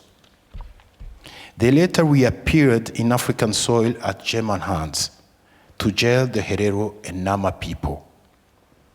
Colonial imperialism is not disconnected from the Holocaust, unlike what is suggested by history books. Hitler was not an anomaly coming out of the blue, but the product of his time. Genocides under the colonial era have started with Christopher Columbus, often leading to the total extermination of whole people like the Arawak in the Caribbean. The Western humanist hemiplegia. Many Western authors have written about the colonial crimes, but very few give them the same historical importance as the great crimes that devastated Europe. One of these writers, Roger Casement, an Irishman, was the first to reveal in 1903 a 56-page report, the crime committed by the King of Belgium, Leopold II, in his private property, the Kingdom of Congo, almost 10 million of people. Robert Cunningham Graham, a Scottish writer, journalist, and politician, wrote in 1897 a column called Bloody Niggers. I wanted to pay tribute to him by naming my play with this shocking title. Under his expression, he included all dehumanized people, Africans, Aboriginals, Indian coolies, Amerindians, people of Corsica and Sardinia, etc. With a cynical sense of humor, he went on to explain that God, when he created the Romans, an imperial people, was still at the drafting stage. God later perfected his work by creating the British, a perfect people designed to rule the world. Robert Cunningham Graham noted that the British bishop cried out when the Turks slaughtered the Armenians, but kept quiet about all the Semitic people of the colonial empire considered as bloody niggers. This strong and ironic text was pointing at what I see as a central feature. This one-sided, one-eyed European humanism that only acknowledge violence partially, namely the violence reinforcing its narrative. Arguments justifying slavery or the extermination of colonized people are still very much alive in the collective mindset. They can be spotted not so much in the openly racist literature produced by authors like Arthur de Gobineau, but rather among the armchair humanists. Montesquieu, for example, is seen as an abolitionist by official history in France because of a chapter named De l'esclavage des nègres, the nigger's slavery, in his book De l'esprit des lois, the spirit of laws. A very favorable reading of this text sees it as an ironic argument against slavery. But if you read the whole book, you will realize that his supposed irony is not that obvious. The same racist arguments developed in his chapter can be found elsewhere in his writing, taken at face value. However, Montesquieu is an untouchable icon in France. Among the three causes of totalitarianism identified by Hannah Arendt, only imperialism flourished. There is still today a tendency to put colonial violence into perspective because we are still inside a system that is both judge and judged. The whole doxa of official history, academic teaching, and media views perpetuate a revisionist discourse using means worthy of the name propaganda. When it comes to its former colonies, Europe never stands firm in condemnation without caveats that prevails about Nazism and Stalinism. With the play Bloody Niggers, I examine all cultures and civilization through the lens of extreme violence, and I do not dodge the question of violence committed in Africa by Africans themselves. On the contrary, the last genocide in the 20th century happened in the heart of Africa, in a teeny and oil-deprived country, without minerals, but where the siren song of ethnicity goes through the heads and makes them dizzy. If the planet Earth was a human being, Rwanda would take less space than the smallest two. Nonetheless, as small as we were and still are, we have managed to beat the Nazis on their own game, committing the most performative genocide in history at a rate of 10,000 victims per day.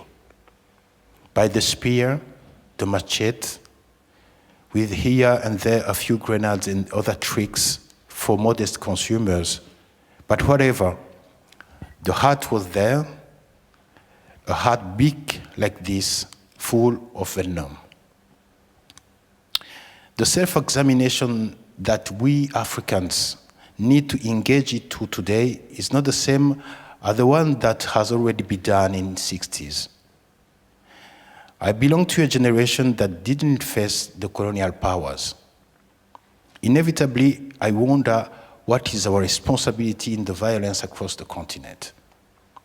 Extreme violence has become common in many regions.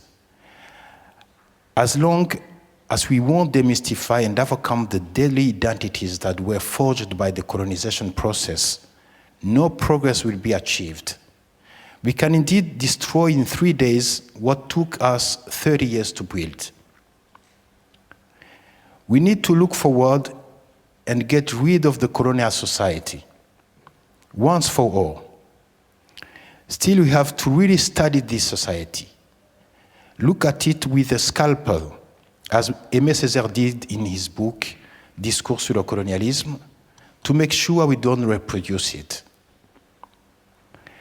I speak of society and not power because we have this habit in Africa to believe that all our problems come from politicians and bad governance. The educated youth, opinion leaders, artists, journalists, writers, trade unionists, and great many actors in the civil society are often unable to reinvent themselves, sometimes delving in mimicry and the reproduction of the former shames. The racial prejudice that Rwandese people maintain about each other are the mere reiteration of this unbearable cliché on African people spread by colonization. We just project them on our neighbor. As long as we keep on looking at ourselves through the gaze of another, as Césaire argued, we will not step out of the logic of colonization. Only when we read ourselves on this pervasive gaze, when we are at peace with ourselves, only then we will be able to create true nations with a real sense of belonging. On a spiritual level, we also feel cramped in our mental boxes, because we want more, greater, higher, and nicer. We will slowly turn away from old traditions, not so much because they are not beautiful, but because they do not give us the right answers anymore. As Khalil Gibran wrote, tradition is the law of the dead, which is imposed on the living. At this point of time, it's up to the living to defend themselves. Africa is standing between two historical eras. The longing for a return to pre-colonial society seems totally sentimental and unnecessary. Yesterday's society have disappeared and African people have evolved.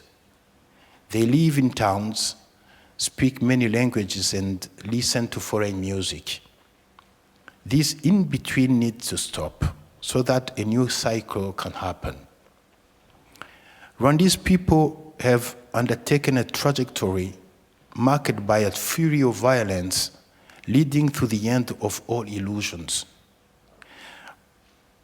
After 1994, a different consciousness has awakened. Just observe how women have adjusted, many widows among them. They broke out of the former settings of the traditional families, embraced the new dispensation, and buried patriarchy. We have seen 60-year-old mothers, former housewives, go back to school, enroll at the bank, start a business as naturally as if they had done so all their lives. When I was a child, we were sent with other pupils to cut grass for the cattle in the swamps near Butare. The swamp papyrus is so sharp that it cuts you all over.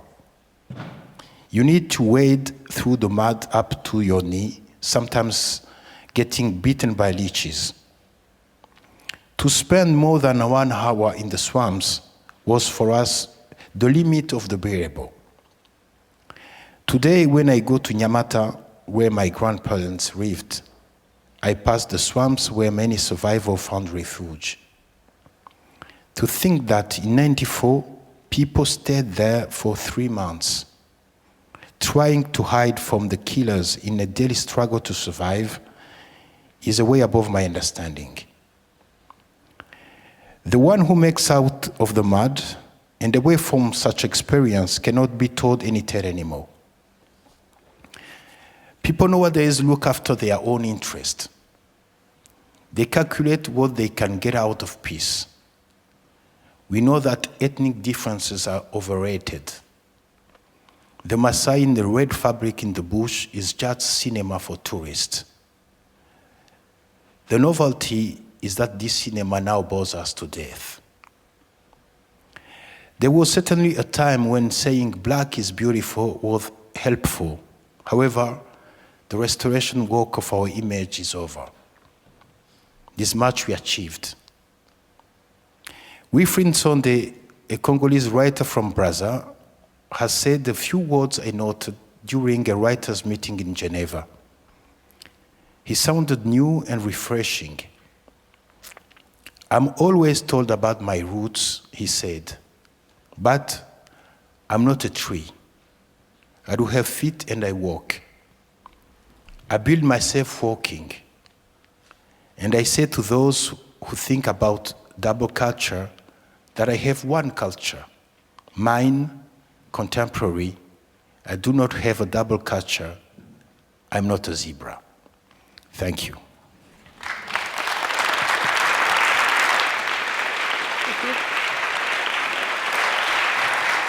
Thank you, Dorcy, for this wonderfully inspiring talk. I will now like to introduce Roseanne Gush, a writer and theorist who lives and works in Vienna.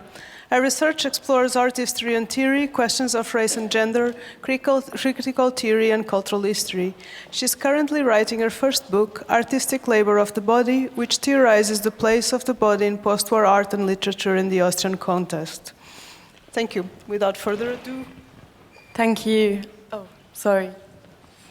No, I think you have Okay. one. I'll keep this one. Sorry. This one also works. Okay. Thank you so much, Anna and Kader. I'm totally overwhelmed. I don't have a PowerPoint, so I wish I did. I feel really touched already by what's been said. So, especially this questioning of the ineffability or the exceptionalism of fascism. This is such an important point that really needs to be pushed. So, so it's also something that I think about a lot. So my talk is called The Fantasy of Misogyny as World Structure. And I'm just going to read. The raging stream is called violent, but the riverbed that hems it in, no one calls violent. This is a poem by Bertolt Brecht. We might not serve one man, but we are all in a servant relation with respect to the whole male world. It's from Silvia Federici, who's a feminist author from Italy. The logic of reversal, guilt, innocence, perpetration, victimhood. What does misogyny have to do with fantasy, and what role does fantasy play in misogyny? When I was writing my PhD here in Austria, Elfriede Jelinek's play Burgtheater, first performed in 1985, not in Austria, got under my skin. Today we are in part of the Burgtheater. The play alludes to both this specific institution and to theatre in an expanded sense, as deceptive and duplicitous.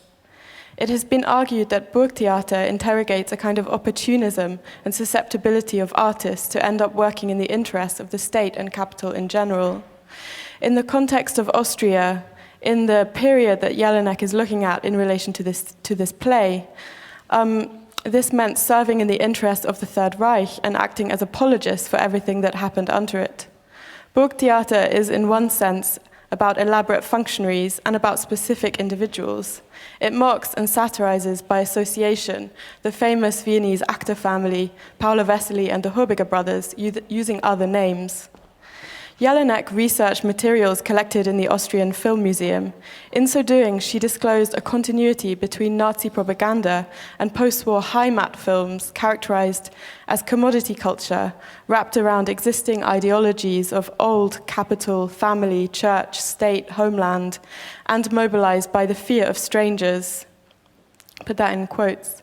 Yet removed from the rubble of the cosmopolitan cities, which had since received injections of US Marshall Plan capital. So Jelinek found films that were banned after 1945, such as Heimkehr, in English that's translated as Homecoming, directed by Gustav Ucici, a Wien film production of Nazi propaganda produced in 1941. This film became central to her construction of Burgtheater. So Heimkehr performs an absolute reversal of its dominant reality, in the sense that Sigrid Krakauer described as the Nazi media regime's supplanting of reality. So Nazis succeeded in preventing the old reality from growing by seizing it in order to stage, quote, the pseudo-reality of the totalitarian system. So they created a media space that effectively changed the perception of reality before this reality existed as such. Krakauer writes from his standpoint. So Krakauer writes, the masses were compelled to expend their psychic reserve in activities devised for the express purposes of adjusting people's mentality so that nothing would be left behind, end quote. Though he omits to mention Heimkehr was used retroactively to justify Hitler's expansionist invasion of Poland in the name of the Lebensraum. The Nazis claimed they could make Poland's soil German, but not its people. So Heimkehr is an explicitly anti-Semitic and anti-Polish film in which the protagonists, who are played by Paula Vesely and Attila Hurbiger, play the Germans as the victims, while the Poles are depicted as National Socialist perpetrators or Wehrmacht. The film depicts atrocities perpetrated against the Jews, Slavs or ethnic Poles, and degenerates as having been done to the Germans. So a Nazi woman is attacked, and during the attack, the swastika necklace is ripped from her neck, and she is stoned. And Germans are rounded up and shoved into the backs of trucks and then pushed into dungeons. So with her play Burgtheater, Jelinek presses on the transition levied between this level of banned horror and what came to be celebrated and popularized from the 1950s onwards in the name of a kind of Heimat or kitsch culture reincorporated back into institutions such as Burgtheater and its cinematic allies. So I have a question, which is, what role does history play in questions of guilt and its management? So this talk traverses the axis of fantasy and misogyny, but also the vicissitudes of history, guilt, and victimhood. What does misogyny have to do with fantasy, and what role does fantasy play in misogyny? In psychoanalysis, according to Laplanche and Pontalis, fantasy, or in English, phantasm, refers to the idea of the product of the imagination through which the ego tries to escape the grasp of reality, such as daydreams, and that are often closely related to the unconscious. The notion of fantasy, the power of the imagination, emerged in German as Phantom, a deceptive image or illusion. So normally we think of ghosts, and fantasy with a PH, which for Freud often means imagination, though in a more classical sense, it refers to representation, connoting the notion of appearance or making something visible or present to the eye or the mind. So for Freud, fantasy is a word which provokes the distinction between imagination and reality as perception, meaning that fantasy is as purely illusory production which cannot be sustained when it is confronted with a correct apprehension of reality, so it lies. In this framework, satisfaction in the internal world is gained by means of illusion, while the external world imposes the reality principle through the mediation of the perceptual system on the individual. Yet Freud was not restricted in his approach to fantasy, which is both a distorted derivative of the memory of actual fortuitous events and deprived of any specific reality. And so he rather looked at it as well as an imaginary expression designed to conceal the reality of the instinctual dynamic, so such as those supposedly transmitted by heredity known as primal fantasies. So that's where that idea comes from. Laplanche and Pontalis describe Freud's theory of fantasy as moving between fantasy as a daydream, an occurrence recounted while waking, unconscious fantasies where the subject falls into a pre-conscious reverie of which he or she may not become aware, and with a more intimate relation to the unconscious, appearing as a meta-psychological process of dream formation where desire is when desire is articulated through fantasy. It is the locus of defensive operations, typically including turning around the subject's own sense, reversal into the opposite, negation and projection. What does misogyny have to do with fantasy, and what role does fantasy play in misogyny? In the last half-decade, there has been an explosion of feminist writing in the liberal and Marxist sense, addressing renewed misogyny in the recent march of fascist politics onto the center stage across the world. And since 2007, the hashtag #MeToo movement has sparked all sorts of questions around sexual consent and the ubiquity of sexual violence in private and public domains. So I want to look at the following discussions as symptomatic of what travels through such debates. In Down Girl from 2018, feminist analytic philosopher Kate Mann describes misogyny as the, quote, reactive attitudes such as resentment, as involving the reactive attitudes such as resentment, blame, indignation, condemnation, and for the first personal analogues, guilt, shame, and a sense of responsibility, as well as willingness to accept punishment when one is held to deserve it. So how are abuses against women silenced, or how are they held to, or how are they held to deserve it? How does silence function in the economy of historical abuses? How does loudness about certain abuses reverberate into silence over others? Why is speaking difficult? The resignation, protection. Misogyny, as Mann describes it, is a property of misogynists who hate women qua women because of their gender, either universally or at least generally. Misogynists also fit a psychological profile, that's a quote, in the sense of something quite vague, like righteously standing up for the little guy. Yet more than that, it will be structural, enacted through norms and institutions. She maintains that her analysis focuses on the essence of misogyny understood through its social function. So she argues that the distinction between sexism and misogyny lies in a kind of legal infrastructure where sexism justifies and rationalizes patriarchy, and misogyny polices and enforces it. Sexism is scientific, misogyny is moralistic, and patriarchy is hegemonic. Situating her study in so-called post-patriarchal contexts, Mann focuses on misogyny in its excessively violent forms in these post-patriarchal contexts, such as the USA, the UK, and Australia, I think. So referring to Elliot Rodger, a 22-year-old man who in 2014 killed 6 people and injured 14 on Isla Vista, California, she describes at length the YouTube video that he uploaded just after killing these 3 men, and it's called Elliot Rodger's Retribution. And he goes on to say he is, quote, forced to endure an existence of loneliness, rejection, and unfulfilled desires, all because girls have never been attracted to me. Girls gave their affection and sex and love to other men, but never to me. It has been torturous, he continues. I will punish you for it. On the day of retribution, I'm going to enter the hottest sorority house at UCSB, and I will slaughter every single spoiled, stuck-up blonde slut I see inside there. I'll take great pleasure in slaughtering all of you. You will finally see that I am, in truth, the superior one, the true alpha male. Yes, I've annihilated every single girl in the sorority house. I'll take to the streets of Isla Vista and slay every single person I see there.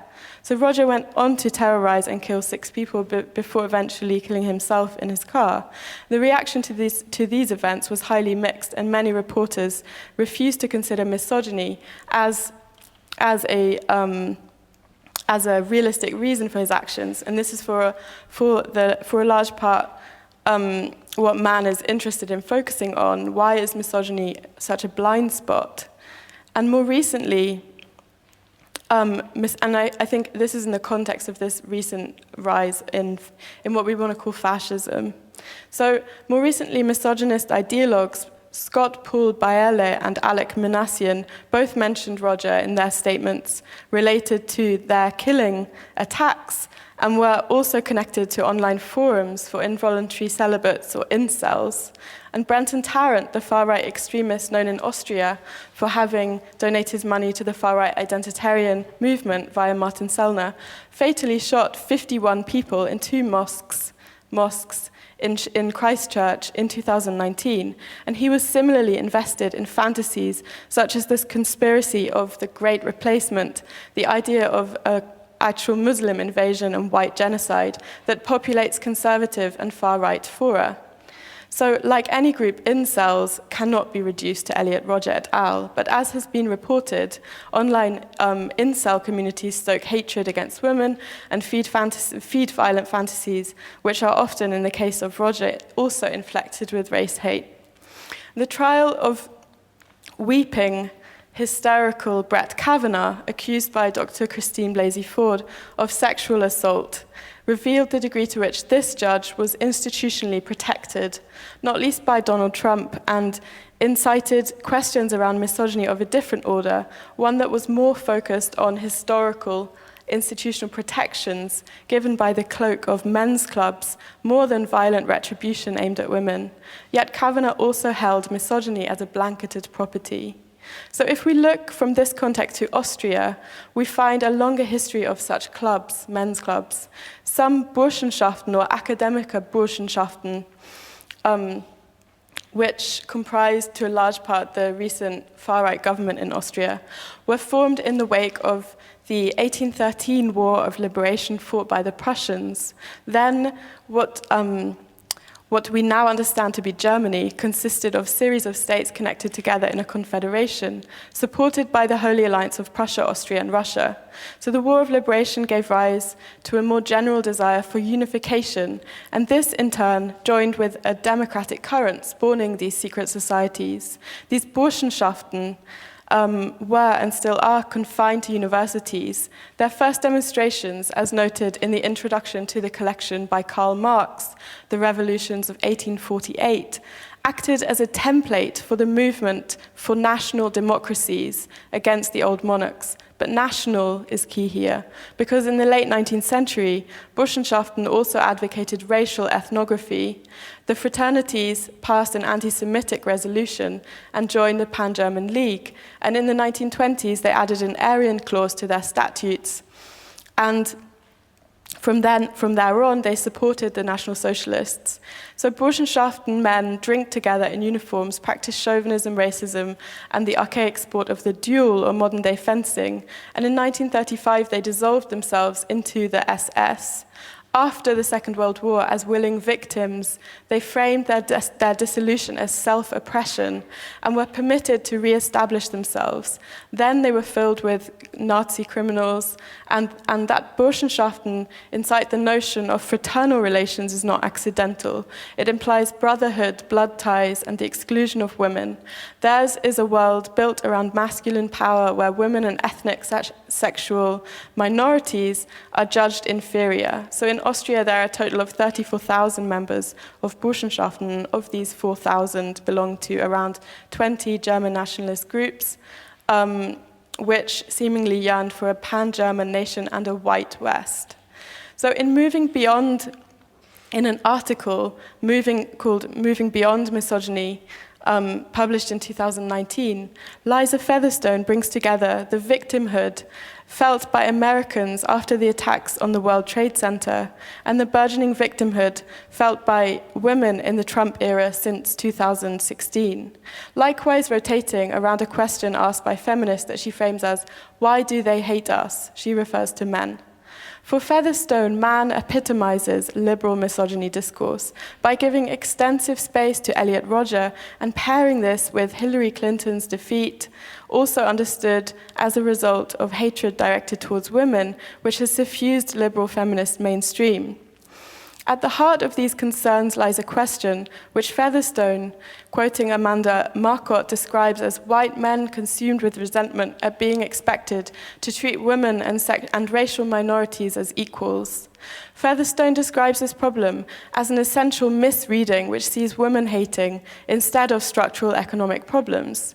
She argues that liberal feminists remain invested in the idea that misogyny is everywhere as an epiphenomenon, or as my title suggests, contributes to the fantasy of misogyny as world structure, and that this idea produces an unmistakable thrill. We take pleasure in denunciation. Misogyny is easy to condemn, she goes on. Our outrage does well on the internet. Her point is, where does thinking on misogyny take us? Featherstone raises questions surrounding the term, via her reading of the second wave approach to misogyny, women, and patriarchy, she raises questions surrounding terms women's liberation and feminism, where the transition from women's liberation to feminism signaled a deflation of the big ideas that held it up, ideas about a world beyond patriarchy and work. Against the notion that misogyny is the root of all our problems, she transfers her emphasis to material questions. Consider low wages, discrimination based on race, sex, or pregnancy, lack of childcare and reproductive health care. Might these material pressures not affect most women's lives more than misogyny does? And Jodie Dean adds, quote, "But it's not just that hate doesn't explain everything, it doesn't explain anything," end quote. In fact, she counters, offered up in the context of a social or political analysis, misogyny is the attribution of a feeling that covers over the absence of an explanation. For Dean, the attribute becomes a cause. Its analytical weakness increases its strength and popularity, unfurling a deep-seated moralism. Quote, "So rather than telling us something about the haters, misogyny is an inverted or reactive social diagnosis for creating an identity among the hated. Here, the main point is that misogyny allows us to point to all ills and blame them on abstract hatred, while not obliging us to act." Dean puts misogyny into a long line of contemporary discourses which offer no solutions, in the face of which we will merely learn to manage our own deaths. Political histories are obliterated.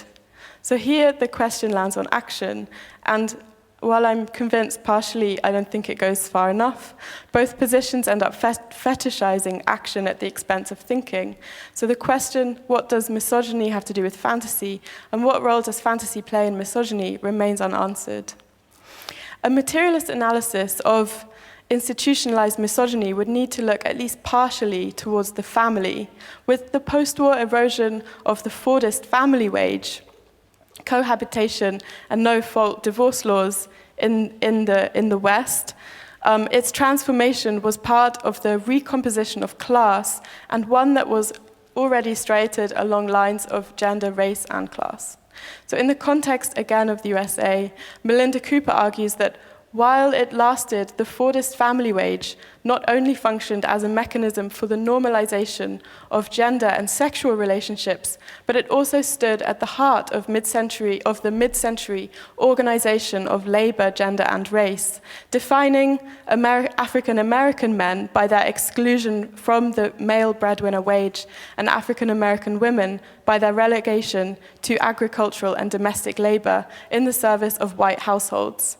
In her seminal essay, Mama's Baby, Papa's Baby, an American grammar book from 1987, Hortense Spillers goes further, describing the other side of family, which she describes as a vertical transfer of a bloodline, patronymic of titles, entitlements, and real estate, cash, and supposed free choice between partners of the free community. By virtue of its history, where the fate of slaves was decided by legal arrangements of enslavement, family was not accessible to everyone and didn't develop in the same way for everyone. What does misogyny have to do with fantasy, and what role does fantasy play in misogyny? If we look back in time, Klaus Teweleit's Männerfantasien, or male fantasies, which first appeared in the late 1970s and was just republished in German, offers one answer to this question, which Anna Teixeira Pinto has also written about in her article Male Fantasies, the Sequels, which you should read as well. Teweleit presents us with members of proto-fascist Freikorps and volunteer armies that fought and triumphed over the working classes inside and outside of Germany's territory after 1917 in the face of the Bolshevik Revolution, and then continued during the interwar years through their violence in action and language. Many of these men came with what Barbara Ehrenreich describes as a rural came from what Barbara Ehrenreich describes as a rural petty bourgeoisie, and many went on to serve as the core of Hitler's SA. And by focusing on their paraphernalia, their letters, diaries, novels, pamphlets, Teweleit considers the role of desire, or desiring production, after Deleuze and Guattari, in the fascist repertoire, proposing that the fascist does what he wants to do. Fascist violence doesn't stand in for something else. Rather, fascist desire constitutes the production of death. How useful is this idea today? Do we see similar tendencies in so-called men's rights movements, in incel movements that we've heard about, and in Burschenschaften, or indeed in any kind of terror grouping? At the beginning of this paper, I read Brecht's poem, which I borrowed from Terweleit. He used this poem as the epilogue to his consideration of the Red Flood and its relation to bodily interiority, where the Red Flood was understood as a wave of Bolshevism capable of swallowing nations whole. Against this wave, swell or mass, the Freikorps soldiers function as a kind of hardened shield, expressed through Terweleit's idea of body armor, which arises from a pre-Oedipal struggle that takes place before the ego is developed. Body armor plays out as a hardening of the body against the threat of dissolution, of being swallowed or annihilated ultimately by woman's body in a vastly expanded sense, in that it comes to stand in for the world or nature as such. In his analysis of fascist language, metaphors of such a flood are put to use. Quote, everything is in flow, swimming upon this wave or that, with or against the current, in the mainstream or in the tributaries, drifting along, scum. Terweleit defends his metaphorical use of the wave or flood, insisting that these words do not naturalize, rather they depict using choice language that doesn't cleanse its object of texture. For the armored Freikorps, nothing is allowed to flow, all must be dammed or flushed away. The soldiers must stand on the soil. What brings these two instances together is fear, and Terweleit's approach describes fear as stemming from one's contact with oneself, with the encounter between two separated realms, which he splits into consciousness or unconscious. Describing the soldier, he writes, the more passively he is exposed to the events, the more overwhelmed he is by fear, the fear of dissolution. The fear of dissolution gives rise to a kind of freezing. Soldiers freeze in front of erotic femininity. This is not merely a defense against castration. Rather, the soldier holds himself together as a body with fixed boundaries, drawing an analogous movement between the stiffening against feminine eroticism and against the red flood. The soldier is framed as defending himself, quote, with a kind of sustained erection of his whole body, of whole cities, of whole troop units, end quote. Paralyzing fear both determines language and it determines bodily feelings. This is rendered spatial.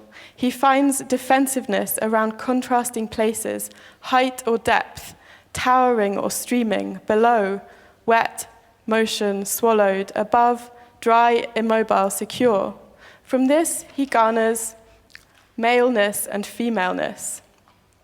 One character, Rossin, finds what flows repulsive. Quote, the red flood... Oh, okay, sorry. Am I over time? I'm over time, okay. Sorry. So, well, I'll try and just wrap up. So I wanted to wrap up by questioning Terweleit and, or at least questioning this idea of, again with this slight concern about the subjective, but also with an attempt to also pay attention to how it's being considered today. And my final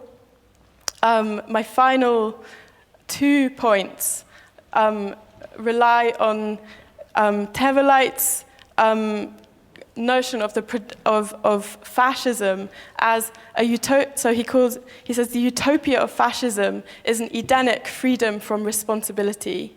And so he says fascism tried to provide unalienated but controlled experience through its rituals and mass actions. And I think this notion of an Edenic freedom from responsibility is really interesting. And then finally, I wanted to actually end with a kind of point from the philosopher Gillian Rose, who's very interesting on this question of the of countering the ineffable, and of countering ideas of innocence in any sense. And so I'll just read the final paragraph. Sorry. It is by refusing to become victim of another, that white supremacist and patriarchal capitalist society will stop benefiting and profiting from a double victimhood. This double victimhood is understood in the sense that it frees a person or a nation from responsibility, from the possibility of mourning, facing up to guilt and complicity, and victimhood which relies on bigotry and racism, and the exclusion of any kind of other to prevail. That's the end.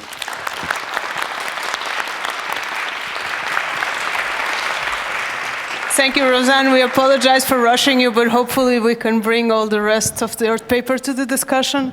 And I would like now to introduce Florian Cramer, who is a reader in 21st century visual culture and autonomous practices at Willem de Kooning Academy in Rotterdam, and whose recent publications include Pattern Discrimination with Clemens Aprecht, Wendy Quingshun, and Ito Steil, published by the University of Minnesota Press in 2018, and Crapularity Aesthetics in Making and Breaking 2019, and in German Crapularity Aesthetic.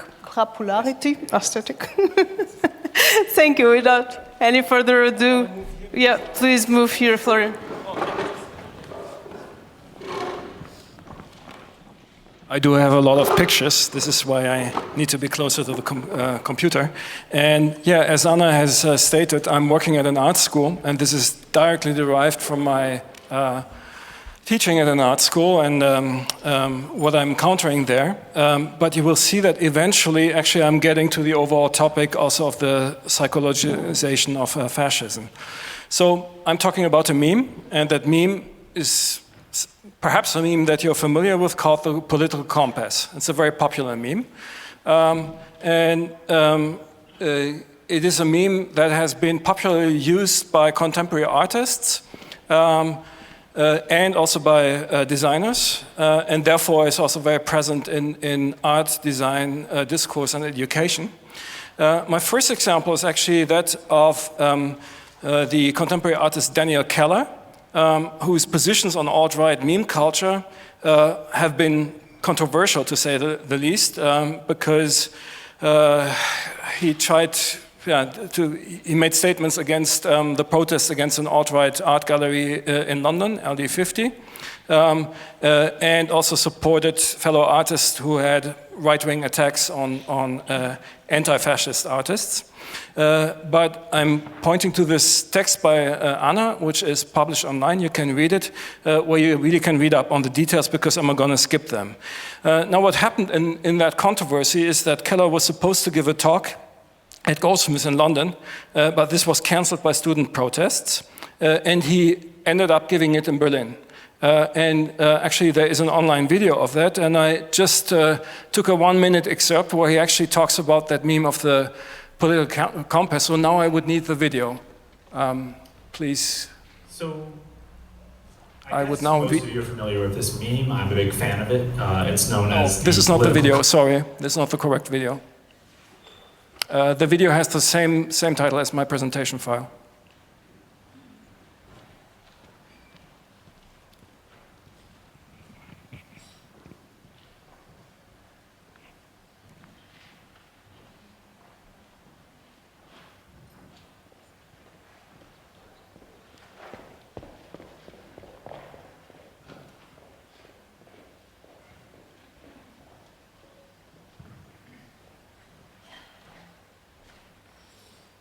Yes, I need sound.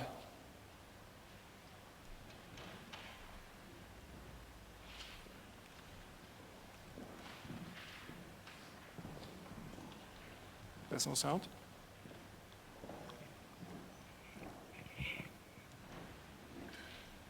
Well, otherwise I skip it because it takes too much time.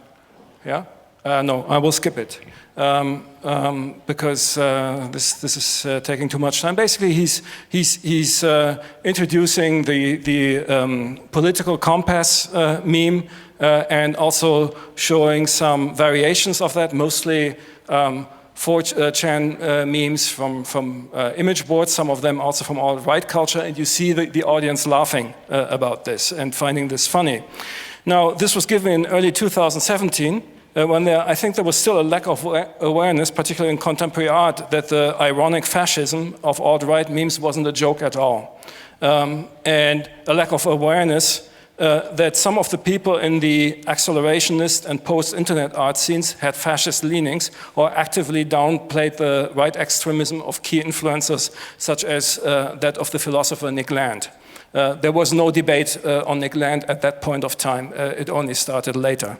The details can be read in Anna's article, which I mentioned before. Nevertheless,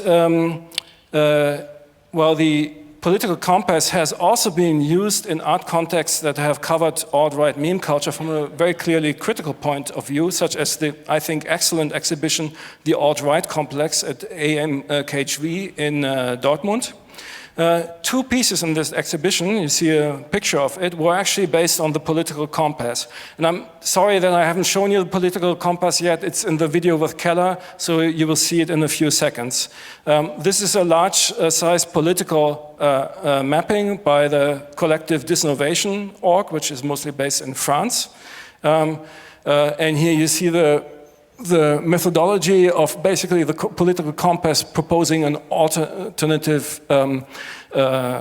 positioning of political ideologies, where you no longer have the left and the right, but you have an economic left and an economic right, and authoritarian versus libertarian. This is how all the compasses work. And Disnovation, at least, is critical enough to say that the compass has an underlying questionable methodology. I'm quoting them. In the same exhibition, here, this is where they mention it as something questionable. By the way, there's another window in my presentation. Can this be moved out there on the left? This small window that is still, no. This there on the left, there's a strange artifact, because I really have a problem with the full-size images. And no, it's, yeah. It's the one that is, yeah, it's this one there, which you see now on the screen.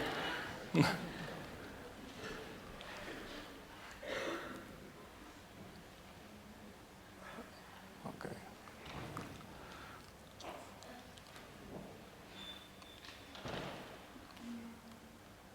Okay.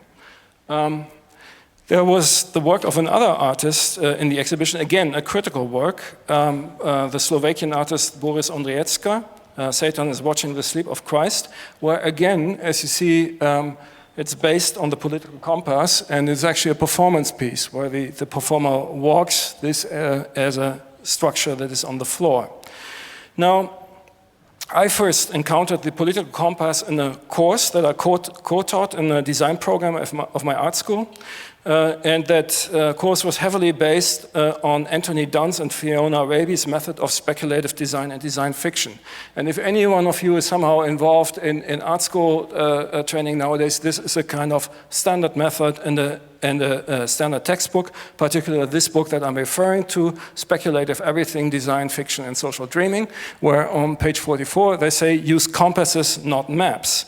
And actually the proposal is directly based on the political compass.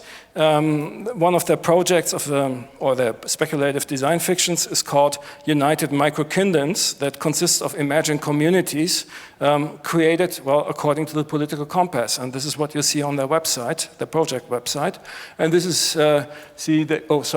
they make up these kind of new citizens such as bioliberals or anarcho-evolutionists, but the whole methodology is based on the political compass. Now, it is my experience, and this is the original source, a British website called politicalcompass.org, where actually the political compass is also offered as a personality test. Where do you stand with your political ideology?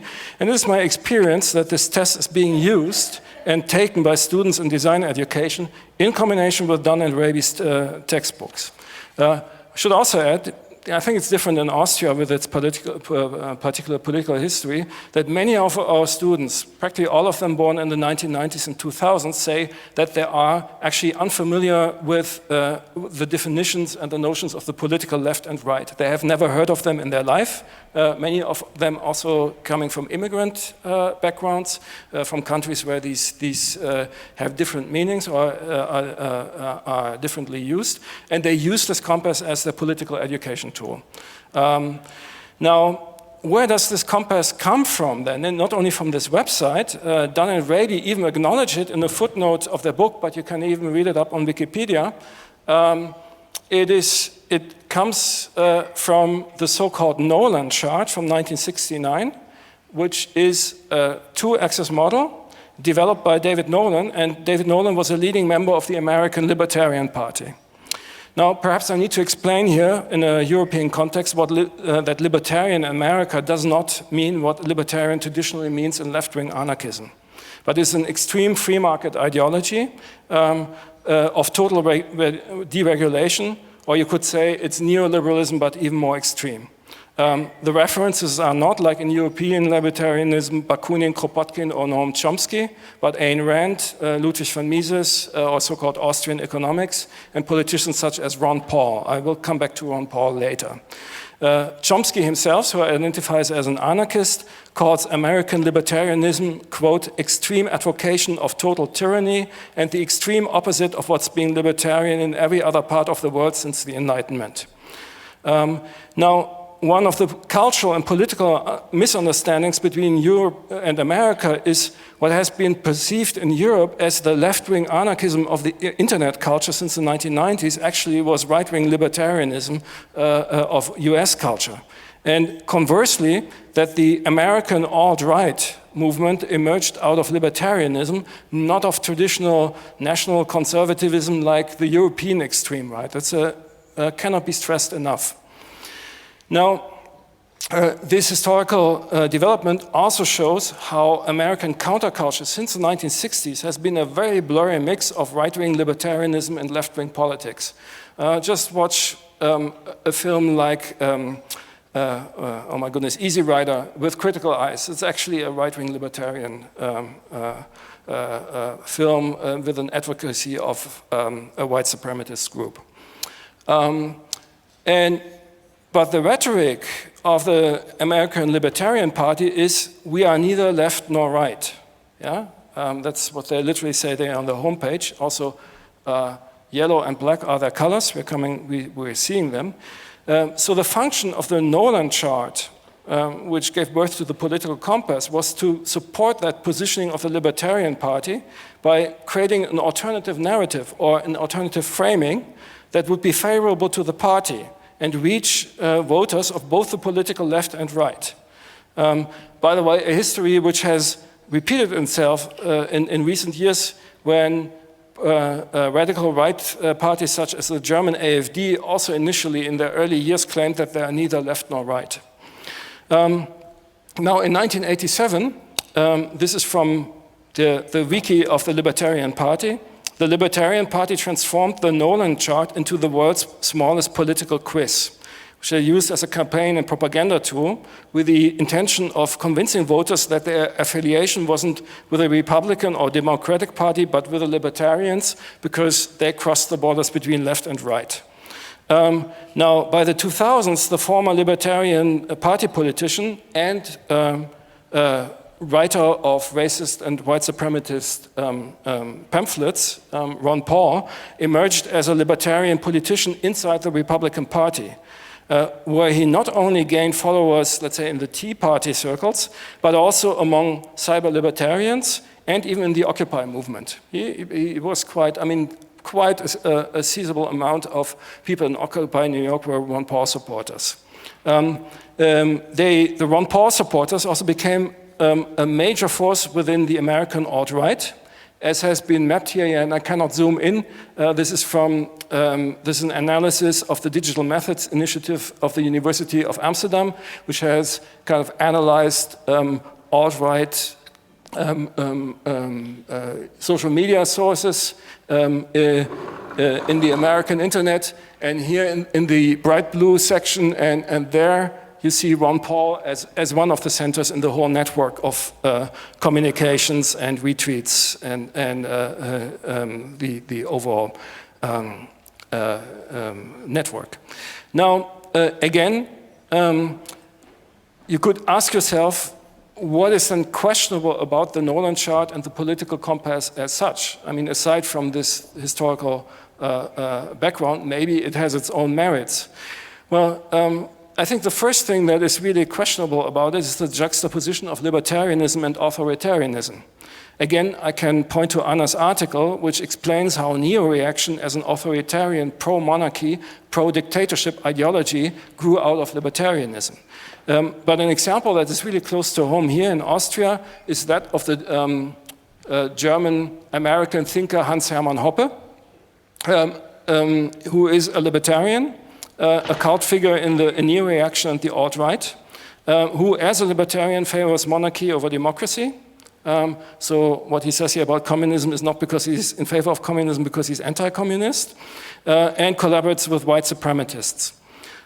Like most American libertarians, he identifies with so-called Austrian economics, which means Friedrich Hayek and Ludwig Mises, and he's also part of a think tank called Mises Institute in the US. And actually this picture is spread by the Mises Institute. Now, in German-speaking Europe, we have an equivalent, and this is the magazine Eigentümlich Frei, which identifies as libertarian in this sense, and has Hoppe as a writer and editorial board member. The magazine and the conferences of Eigentümlich Frei, which means, uniquely free or something like that, it's difficult to translate, operate on the threshold between American libertarianism and the European extreme right, and you can clearly see this on this cover of their magazine. The headline says, "The pendulum swings back," and in the black and white pictures, you see prominent protagonists of the West German left-wing 1968 student revolt.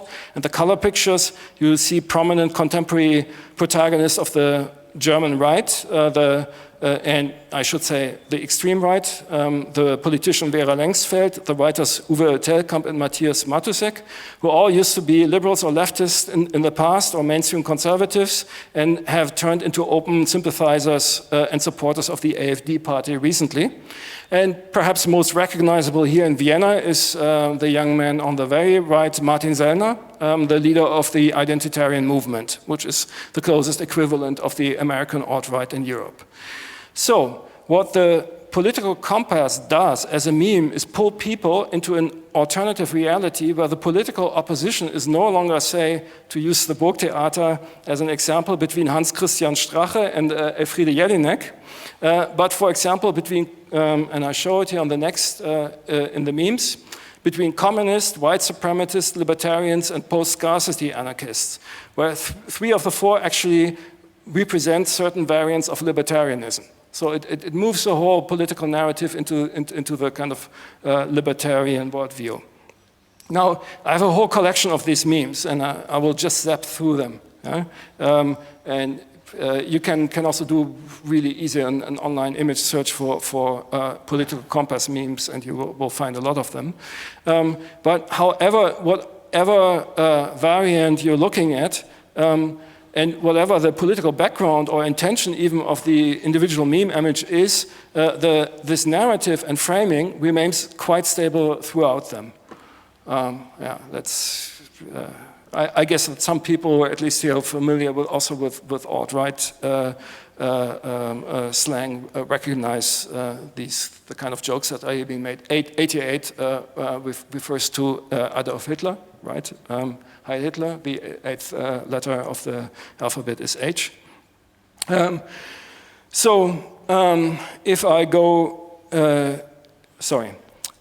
so this tactics of whatever the variation is, actually reinforcing the framing, is quite similar, I think, to the one used by creationists in the USA, who do not actually say, at least in the modern rhetoric, that they want evolutionary biology curriculums replaced with so-called intelligent design, but what they say in a very clever way is, evolutionary biology is a theory and intelligent design is a theory, and these are two competing theories, so they should be taught with equal regard in school education. And it's exactly the same kind of pluralism and framing trap, the trap of giving equal voice to both sides, into which journalists fall in their coverage of the extreme right, and also artists like Daniel Keller.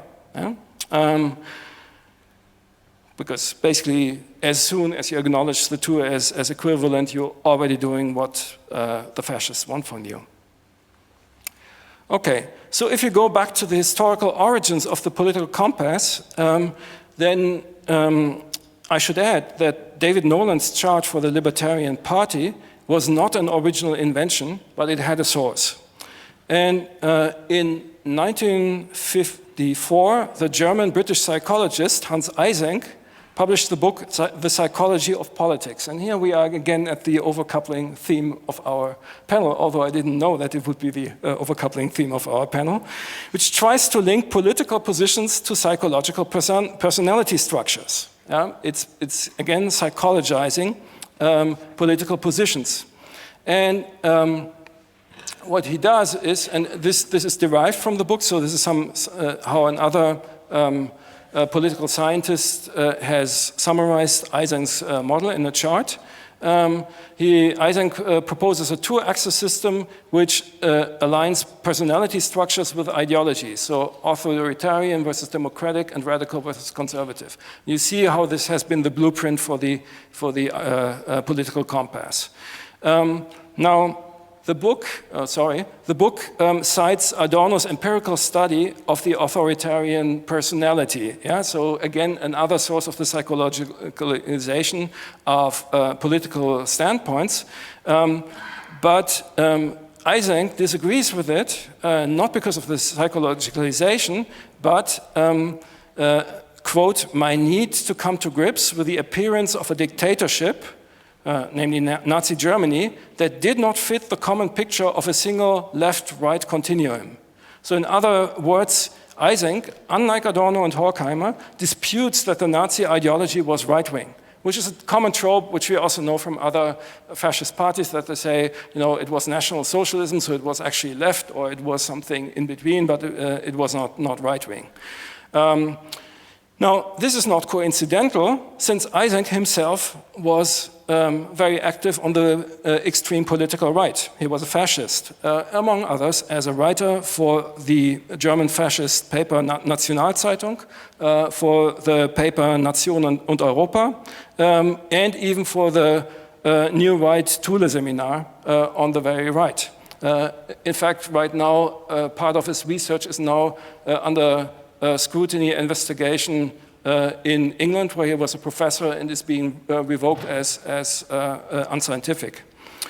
He was also associated with the French Nouvelle Droite from early on, and that's the movement in France from which the identitarian movement originated. So, to sum up, sorry, I'm going too fast. The origins of the political compass are quite murky, and its framing should be questioned. It is a propaganda tool with right-wing roots based on a fake opposition of libertarian authoritarian, and perhaps more importantly, it reduces the opposition of the political left and the political right to one in economics. Yeah? The side effect of this framing is to completely filter out whole areas of politics, such as, for example, environmental politics, human rights, nationalism versus internationalism, colonialism versus decolonization, feminism, intersectional politics. They have no place on that chart. And that is one of the functions of that chart, to completely filter out those political positions. So, in other words, emancipation has no place in the compass. Its narrative and framing is completely based on privilege. So, unfortunately, it's not only freshman students at my school who mistake this meme for political education or even a philosophy. Here's an example from the Peer-to-Peer Foundation, a think tank that was awarded the Ars Electronica Award for Digital Communities in 2016 with a golden Nika, and whose factual owner has come out as, he calls himself a conservative centrist, who rejects what he calls group identity theory or identity politics of both the left and the extreme right, and is a supporter and praises Jordan Peterson.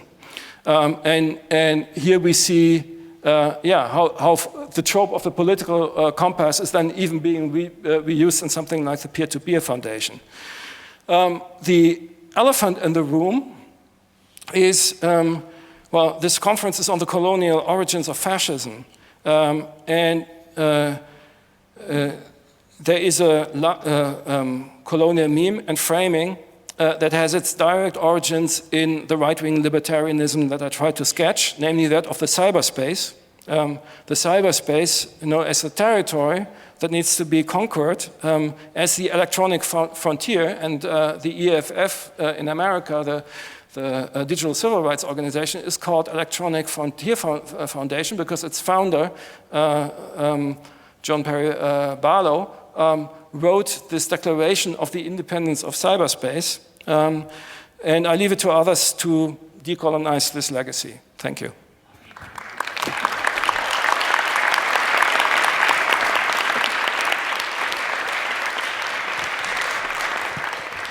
Thank you, Florian.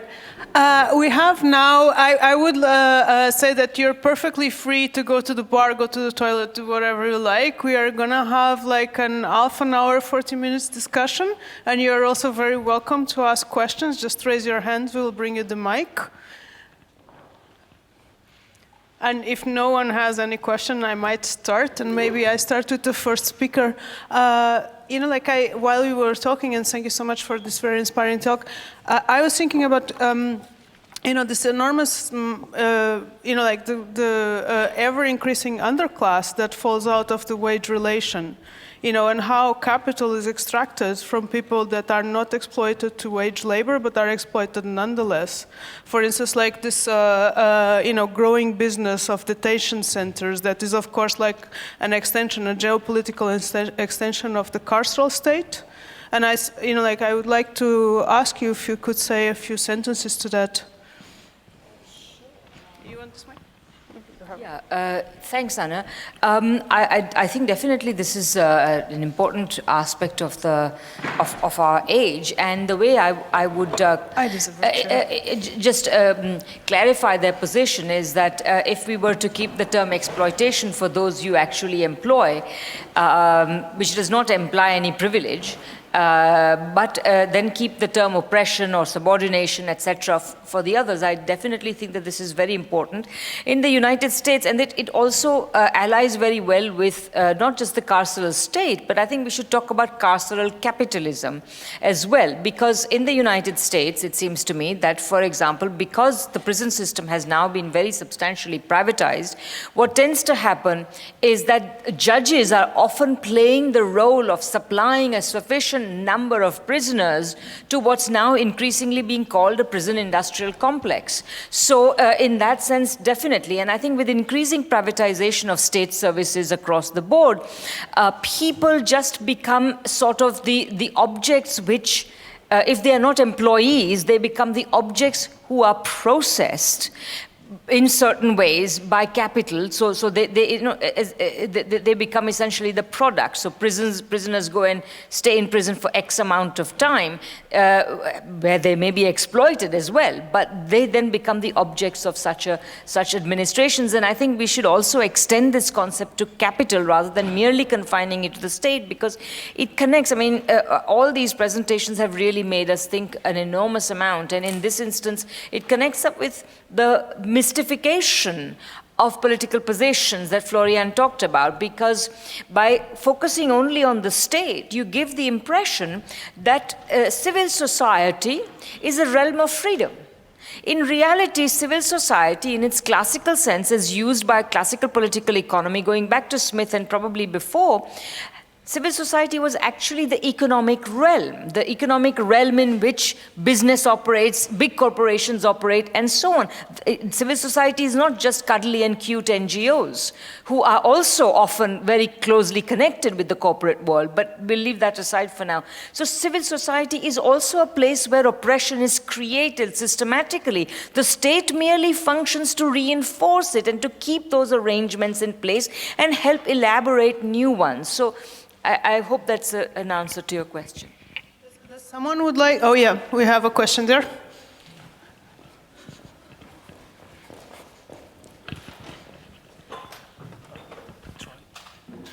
Thank you. I will use this, your question and continue with Professor Desai. I have a question regarding the victory of fundamentalism in India in terms of BJP and Hindutva. It's not maybe the common, but one of the articulation among the leftists of this victory is that it's basically a reaction on the failure of secular nationalist model of development, and it's usually used to explain other examples like in the Middle East and post-colonial world. So basically the argument is that certain classes of societies were disappointed by the model of development by secular nationalists, and from that point they started to support fundamentalists. These classes are mostly middle classes, professionals, and I would say poor or informal labor. So I would like you to comment this argument. And the second question is more like an expression of my curiosity. I like that you use a term third world and not the global south.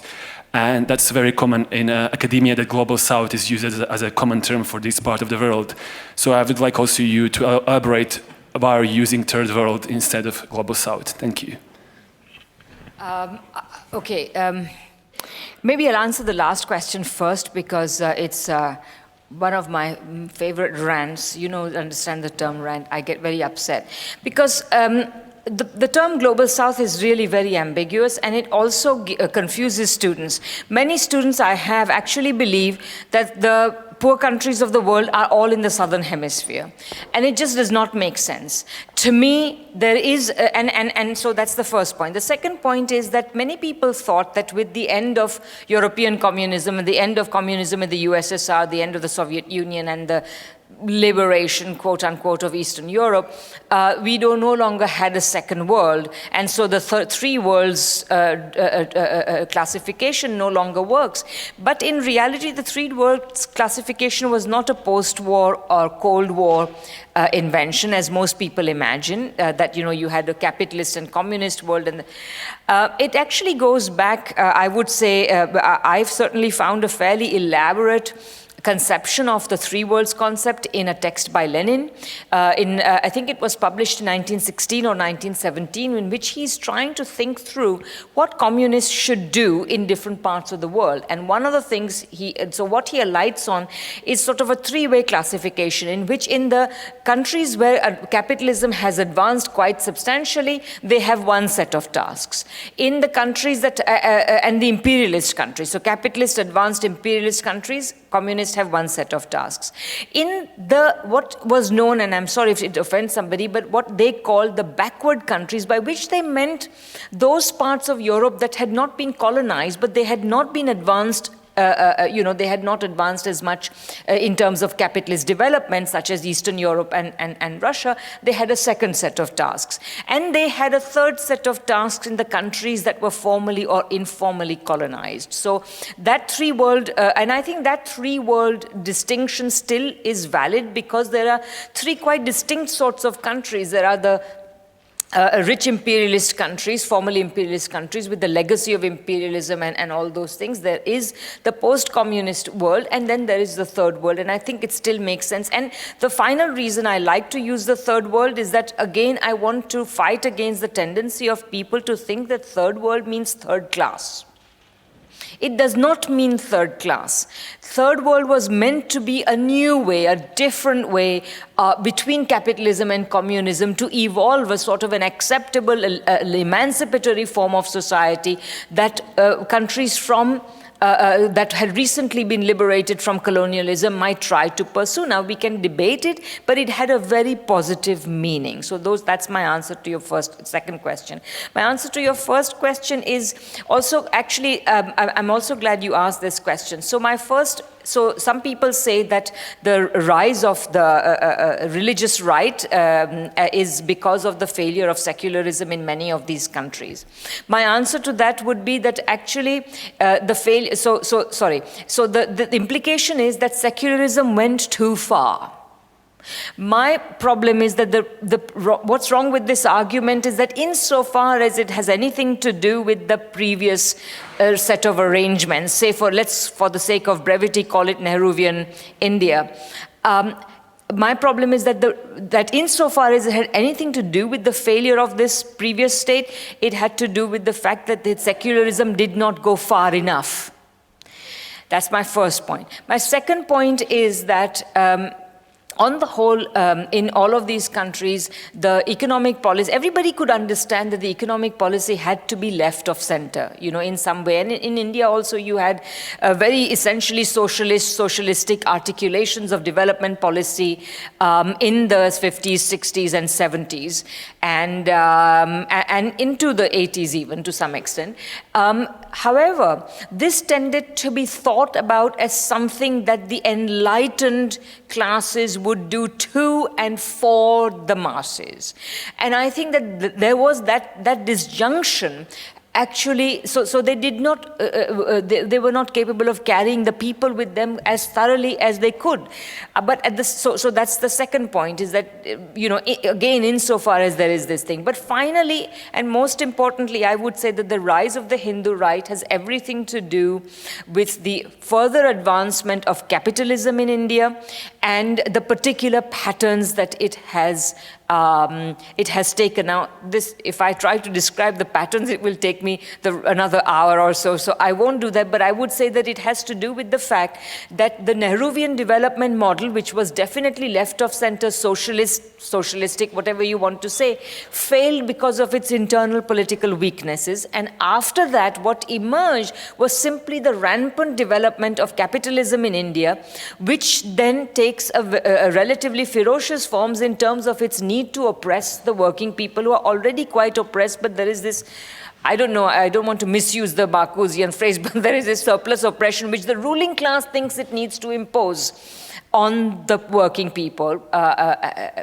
We can debate how justified this is, but yeah, those are some of my answers to you. Someone else? Yeah.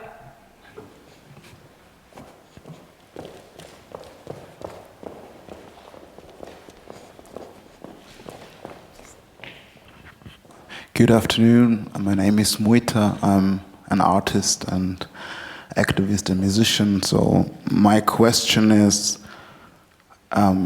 it is really interesting to listen to your theories and thoughts, but I think we have to be conscious that we are just a privileged minority who are putting so much effort and time in those things. So for me as an artist and activist, I try to find the right language to tell people who are not having so much time to think about white supremacy and all that theory that we've been discussing, to find the right language that people who are not that privileged and are working from 9 to 10 a day and do not have time to think about all the things that we are conscious about. So my question to you is, like, what would you advise or recommend to find the right language to talk with people, to make people conscious who are not that privileged than us? I hope you can understand my question. Yes, right. You want to address your question? Do you understand my question? No. Do you want to address it to someone? Yeah, maybe to you from Rwanda, yes. Dorcy, scusi.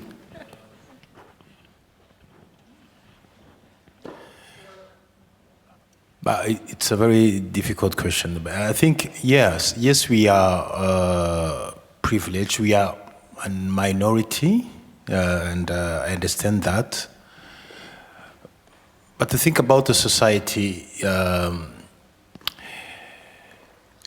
our problems in Africa, for example, to say about Rwanda, what was wrong was to think about colonization like only in the lens of power.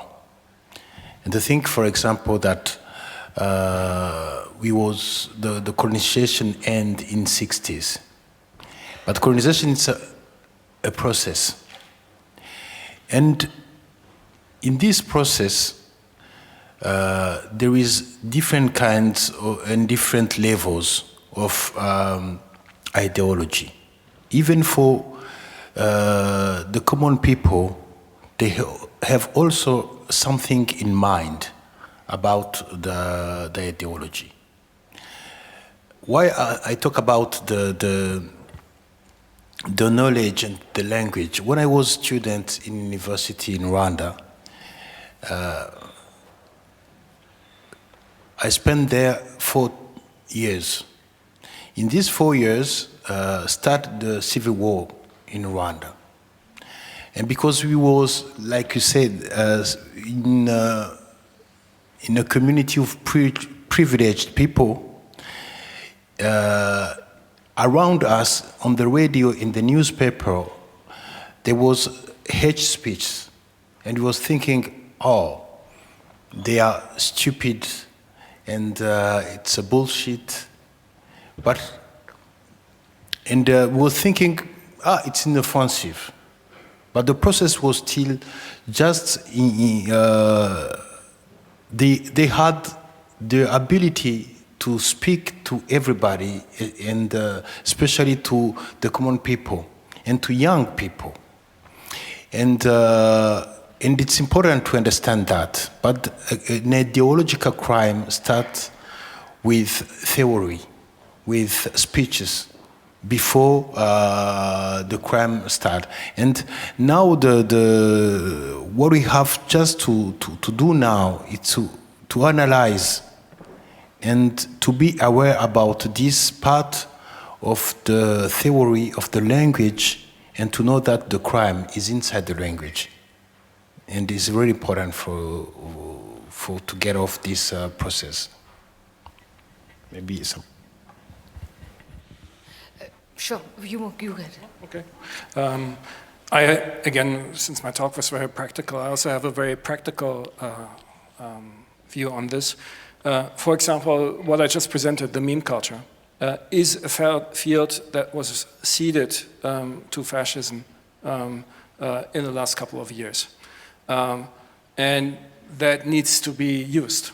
And there needs to be, from activists, there needs, and us, everyone, there needs to be a readiness to get your hands dirty. I also think it is really necessary, for example, that there's an alternative discourse on popular social media such as YouTube. I can right now think of a single YouTuber who literally creates ContraPoints to the alt-right discourse, and, well, Natalie Wynn from ContraPoints.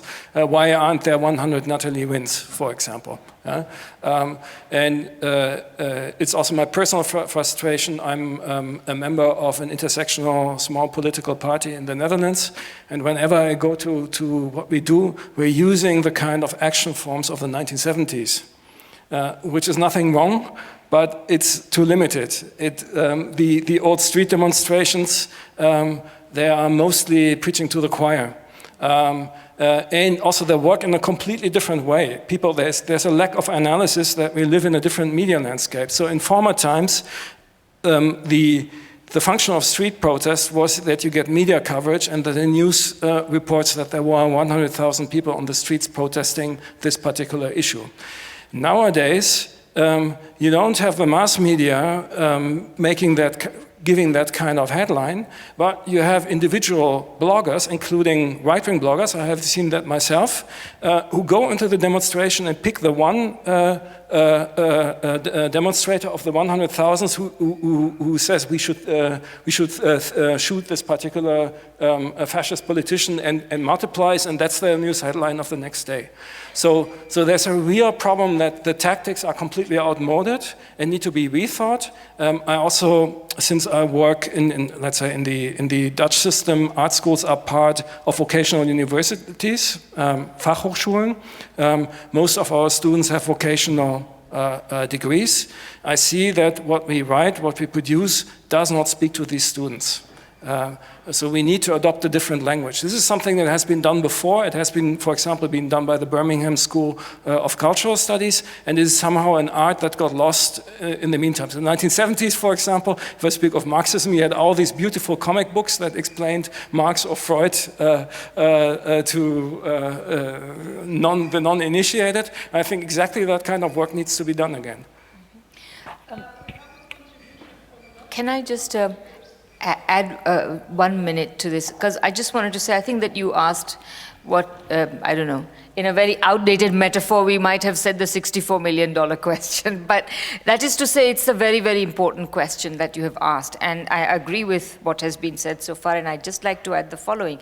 I think that sometimes we think of politics as though it was something that only individuals engage in, that somehow we have to convert individuals one by one by one by one by one. This is not how politics happens. Politics is essentially a collective activity, and I think we all have to find our roles to play in it. And I haven't figured out exactly how. I think there's much in what has been said, but I just want to signal an element of hope. When we say, that the fascist government in India got elected, and they did get a majority of the seats, but you also have to see that India functions under a first-past-the-post electoral system. So if you calculate the percentage of vote that the winning party got in order to gain 100%, so they got something like 37% of the vote of those voting. But then if you then factor in the percentage of the people who actually turned out to vote, you quickly realize that only about a quarter of the people of India actually voted this government into power. So 75% did not.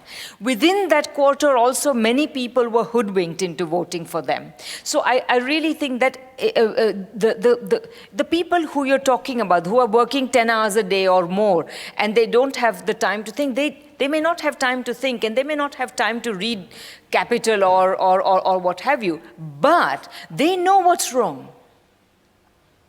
If you send them the right message, if we are playing our roles and making sure that they are getting the right messages, as Florian says, and also that there is an alternative for them to vote for, then they would, I would say, vote for them. And that's why, people who spend 8 to 10 hours a day actually thinking about these things are also important in this setup. That's all. Can you just let Kader first? Okay. I think that I have to say that I think going against, I have a problem with the logic of the question, and for several reasons. One, I'm the kid of a assembly line worker who has written several books. I am part of a working class Black Muslim community, which is a community of study. It's a community of study grounded in formerly incarcerated people and poor people, and people study. In order to wear that sexy black leather jacket to be in the Black Panthers party, you had to read Mao's Little Red Book. You had to study. And so there is a long tradition of working class people and poor people engaging in study. There's a renaissance right now happening in the US in terms of Black theory in the academy that is being read by people across class. And I participate in salons right now with baristas, dog walkers. And so I reject this idea that there isn't time or that people aren't participating in these cultures. I work more than 10 hours a day, most days. And I think it's about how do we produce a culture where people value studying and thinking hard and being uncomfortable. And that is not tied to whether or not you are in academia or not in academia. And I'm engaged in that process with people who work all kinds of jobs. And what unites us is a commitment to study and that we understand that the problems that are faced by us are extremely complex. And so we need to engage in extremely complex thought. And that involves study, that involves a commitment to the life of the mind. And that is, I reject this language around privilege. I find that language to be nearly useless. It becomes this very additive thing where you take privilege away, then you add it away. And, I don't experience life as within one category, then moving to another category, then moving to another category where I go up and down, up and down, up and down in terms of privilege. And I think that we need a more rigorous language to talk about structural position and power than what we get from privilege, because I don't even know what it means anymore.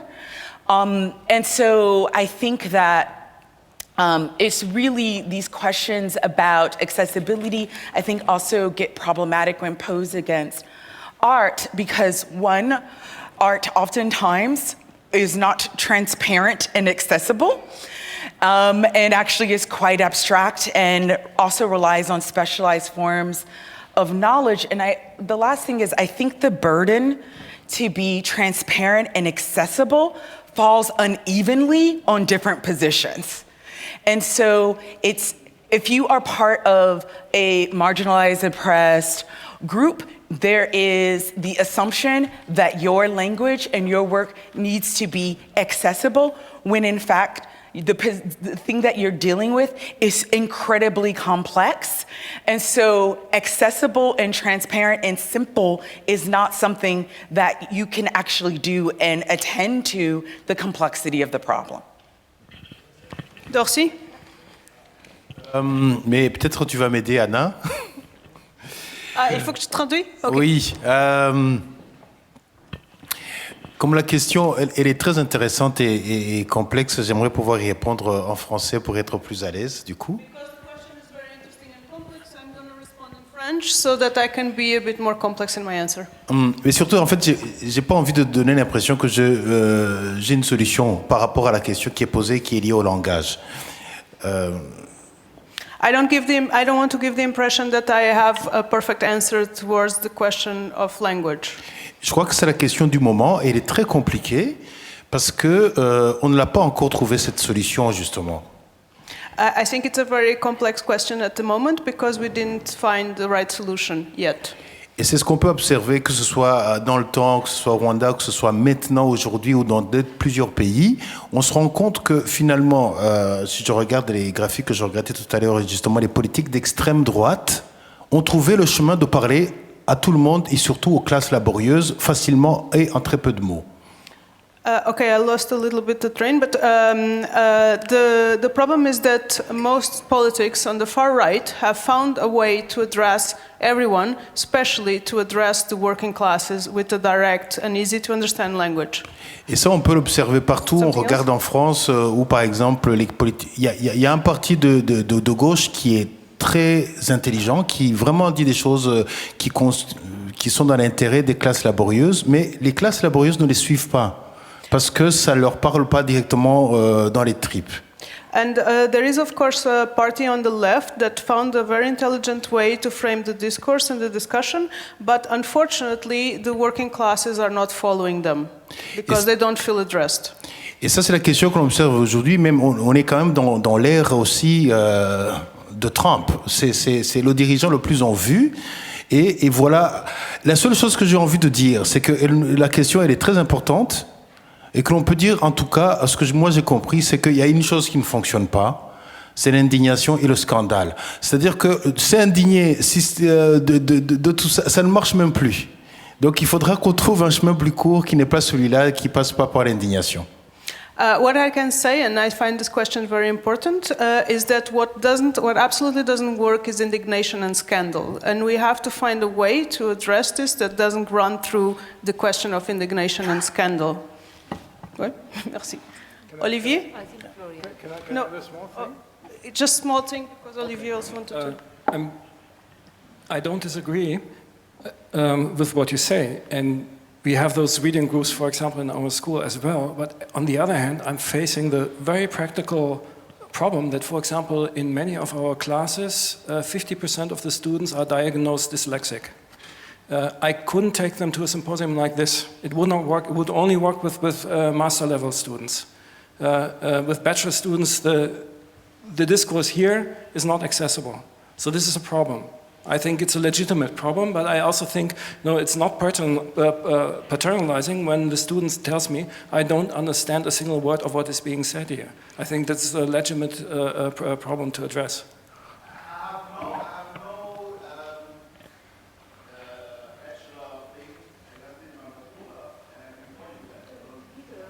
Yeah, I know. So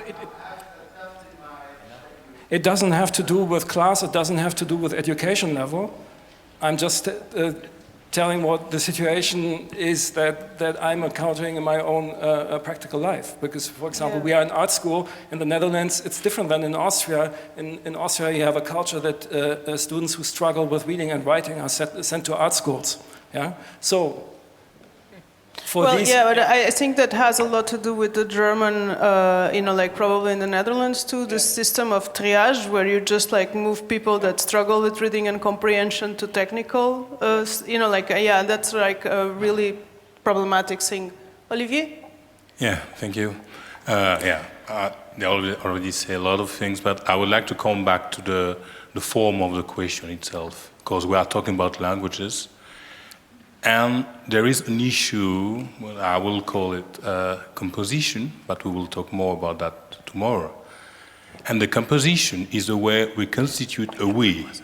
And you can't address a question with a we where you force us to be all together in that we. I'm personally not in that we. I can make my own decision which kind of composition I want to create with others. Don't say us as privileged people. I don't know people around. I think people can come from different kind of horizon. The point is only that a community has to be composed, and we have to decompose the desire of a global community to recompose such sort of community and form of languages. I think it's not a problem that your student or mine can come to that kind of seminar. I think we don't have to be all together at the same moment, at the same level of languages to talk about problems. They will find all the way, on the dance floor, listening to music, seeing a film, going out in the city. But the capacity of them of producing a knowledge can be totally different. It's not an issue of privilege. It's a privileged perspective to consider that everybody has to have an access to the knowledge. What kind of knowledge? I think knowledge is also really used in our society, and I'm talking from the perspective of France, for instance, to just push us out of the game. So it says, okay, we don't take knowledge, we're going to take dance. I came from the windows. I broke the windows to come in the house. So if the door is not open, it's not my problem. We learn to break some windows and to find our own way. So a question can be addressed of an existing community that doesn't exist at all. So it's not a question to say what we are as privileged people. We are people. And we can make some different kind of combination, and little group and bigger group, but it's the way of building from little group to a bigger group that we have to invent. What kind of composition in between different kind of interests? I got an interest of being there. I find that talk was really brilliant. It's my pleasure. I'm not ashamed of that. I'm coming from the outskirts of Paris, like Kader. So it has been a super long way to arrive to Vienna today, a life way. But I'm not ashamed or not proud. It's only my life, and it's one life. And friends of mine prefer to have a football game at the same moments, and it's not less a knowledge than mine. It's another way to learn of being together. So I think just try not to use a we or a us. That is a kind of violence for the collectivity. We don't need to be a world community at the moment.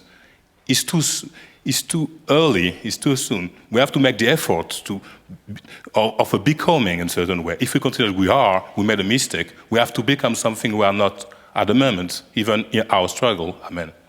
Thank you. Yeah, if we just stay with this question of language, because it's also really interesting to me, because it strikes me that language exists for the most part in a very mechanistic and reproduced way, like in the media or in the slogans of Trump or even in the slogans of Jeremy Corbyn. There's a kind of, everything is, it's predetermined. You can hear what's going to be said before it's said. And in this sense, I think this is the pattern of language that we have to try to break. And perhaps that comes from, I don't know, just talking openly or trying to be less defensive. But this kind of, this mechanized language that exists in the media or in the world, that means that when I speak to someone, I sometimes hear what they say, and it's totally filtered. So perhaps that's just a different element in relation to this question of language and how do we speak to people. Someone else? Oh, yep. Okay, so just because we're on the note of language, this is a bit drifting off from this discussion, but I wanted to ask, so globalization and the main languages of the world, so whether it's through international organizations or us communicating now, is generally English or French. And if you look in post-colonial states, you'll find that most elites, or it's often very praised to, can you hear me well? I feel like, okay. It's very praised to speak English or French or those kind of languages. So I'm from Egypt, and in Egypt, in the upper class society, the more English you speak, the better you look, kind of. And I think this is really problematic for the Arabic language because you can actually see that the little kids now, they speak English better than they speak Arabic. Even if you go to university students that study in English, that went to English schools, private schools, they also speak English a lot better than Arabic. And there's this whole theory that native language is maybe deteriorating over time through globalization and stuff. What do you think of this? What's your take? What is the impact also if these languages do start to become less and future generations don't speak the languages? So what actual impact does that have? So even if we're talking about India, I watched Bollywood movies and everything, you can see that, the English is in between the words whenever they talk. So this is another aspect you can see that's happening now. So just to know your intake and the impact of it for the future. Sure, I'd certainly like to say something about this question. I agree, I know what you're talking about, and I think you're right, but I think that it ignores another phenomena which is happening and which is perhaps makes the entire situation far more worrisome than what you imply. And that is that in India I have found that with the, with the emergence of a larger middle class and, other, further spread of education, which has been substantial. It's not as good as it should be, but it has been substantial. What we are finding is that while a small elite continues to speak English and, etc., I'm an example of this.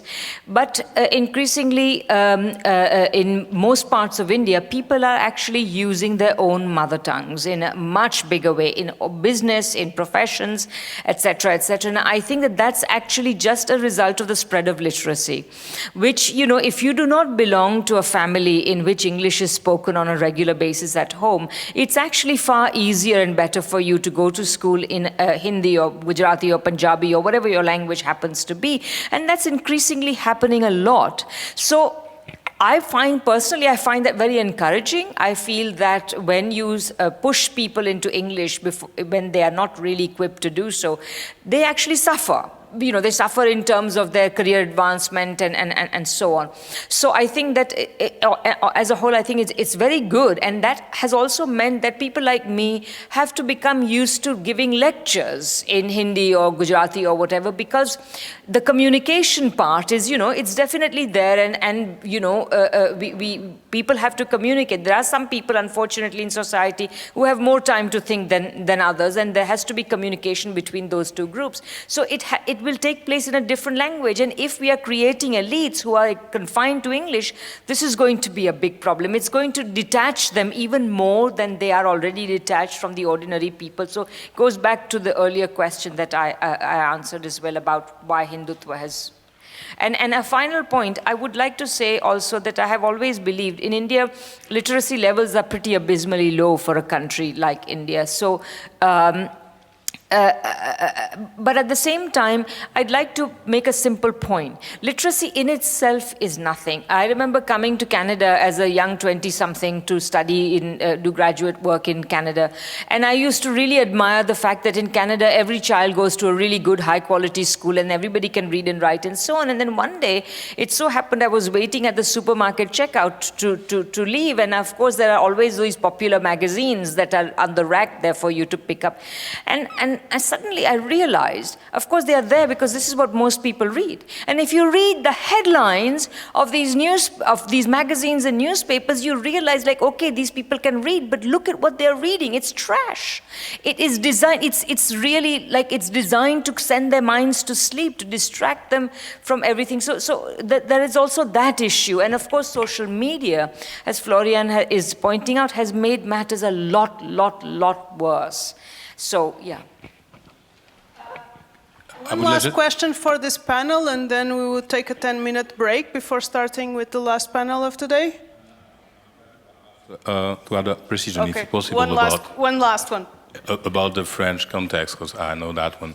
I think we don't have to make the confusion in between French and the Francophonia. Because I think, like Achille Mbembe wrote in the Le Crieur magazine last year, he talked about the fact that the French speakers in the world are going to be now a majority in Africa. And so in Africa, you don't really have to care about France to have a Francophonia, which is an African Francophonia. That means that it can become a new potentiality languages, more and more disconnect from the colonial context, and more a kind of language for circulation of literature, of theory in the continent. So I think it was funny because I think President Macron, he did a lot of shitty things those last years, but he did one super funny. He says he called the African partners to make a big world of Francophonia events. And the answer was funny. Achille Mbembe wrote that text, says, we don't need France to do something in French.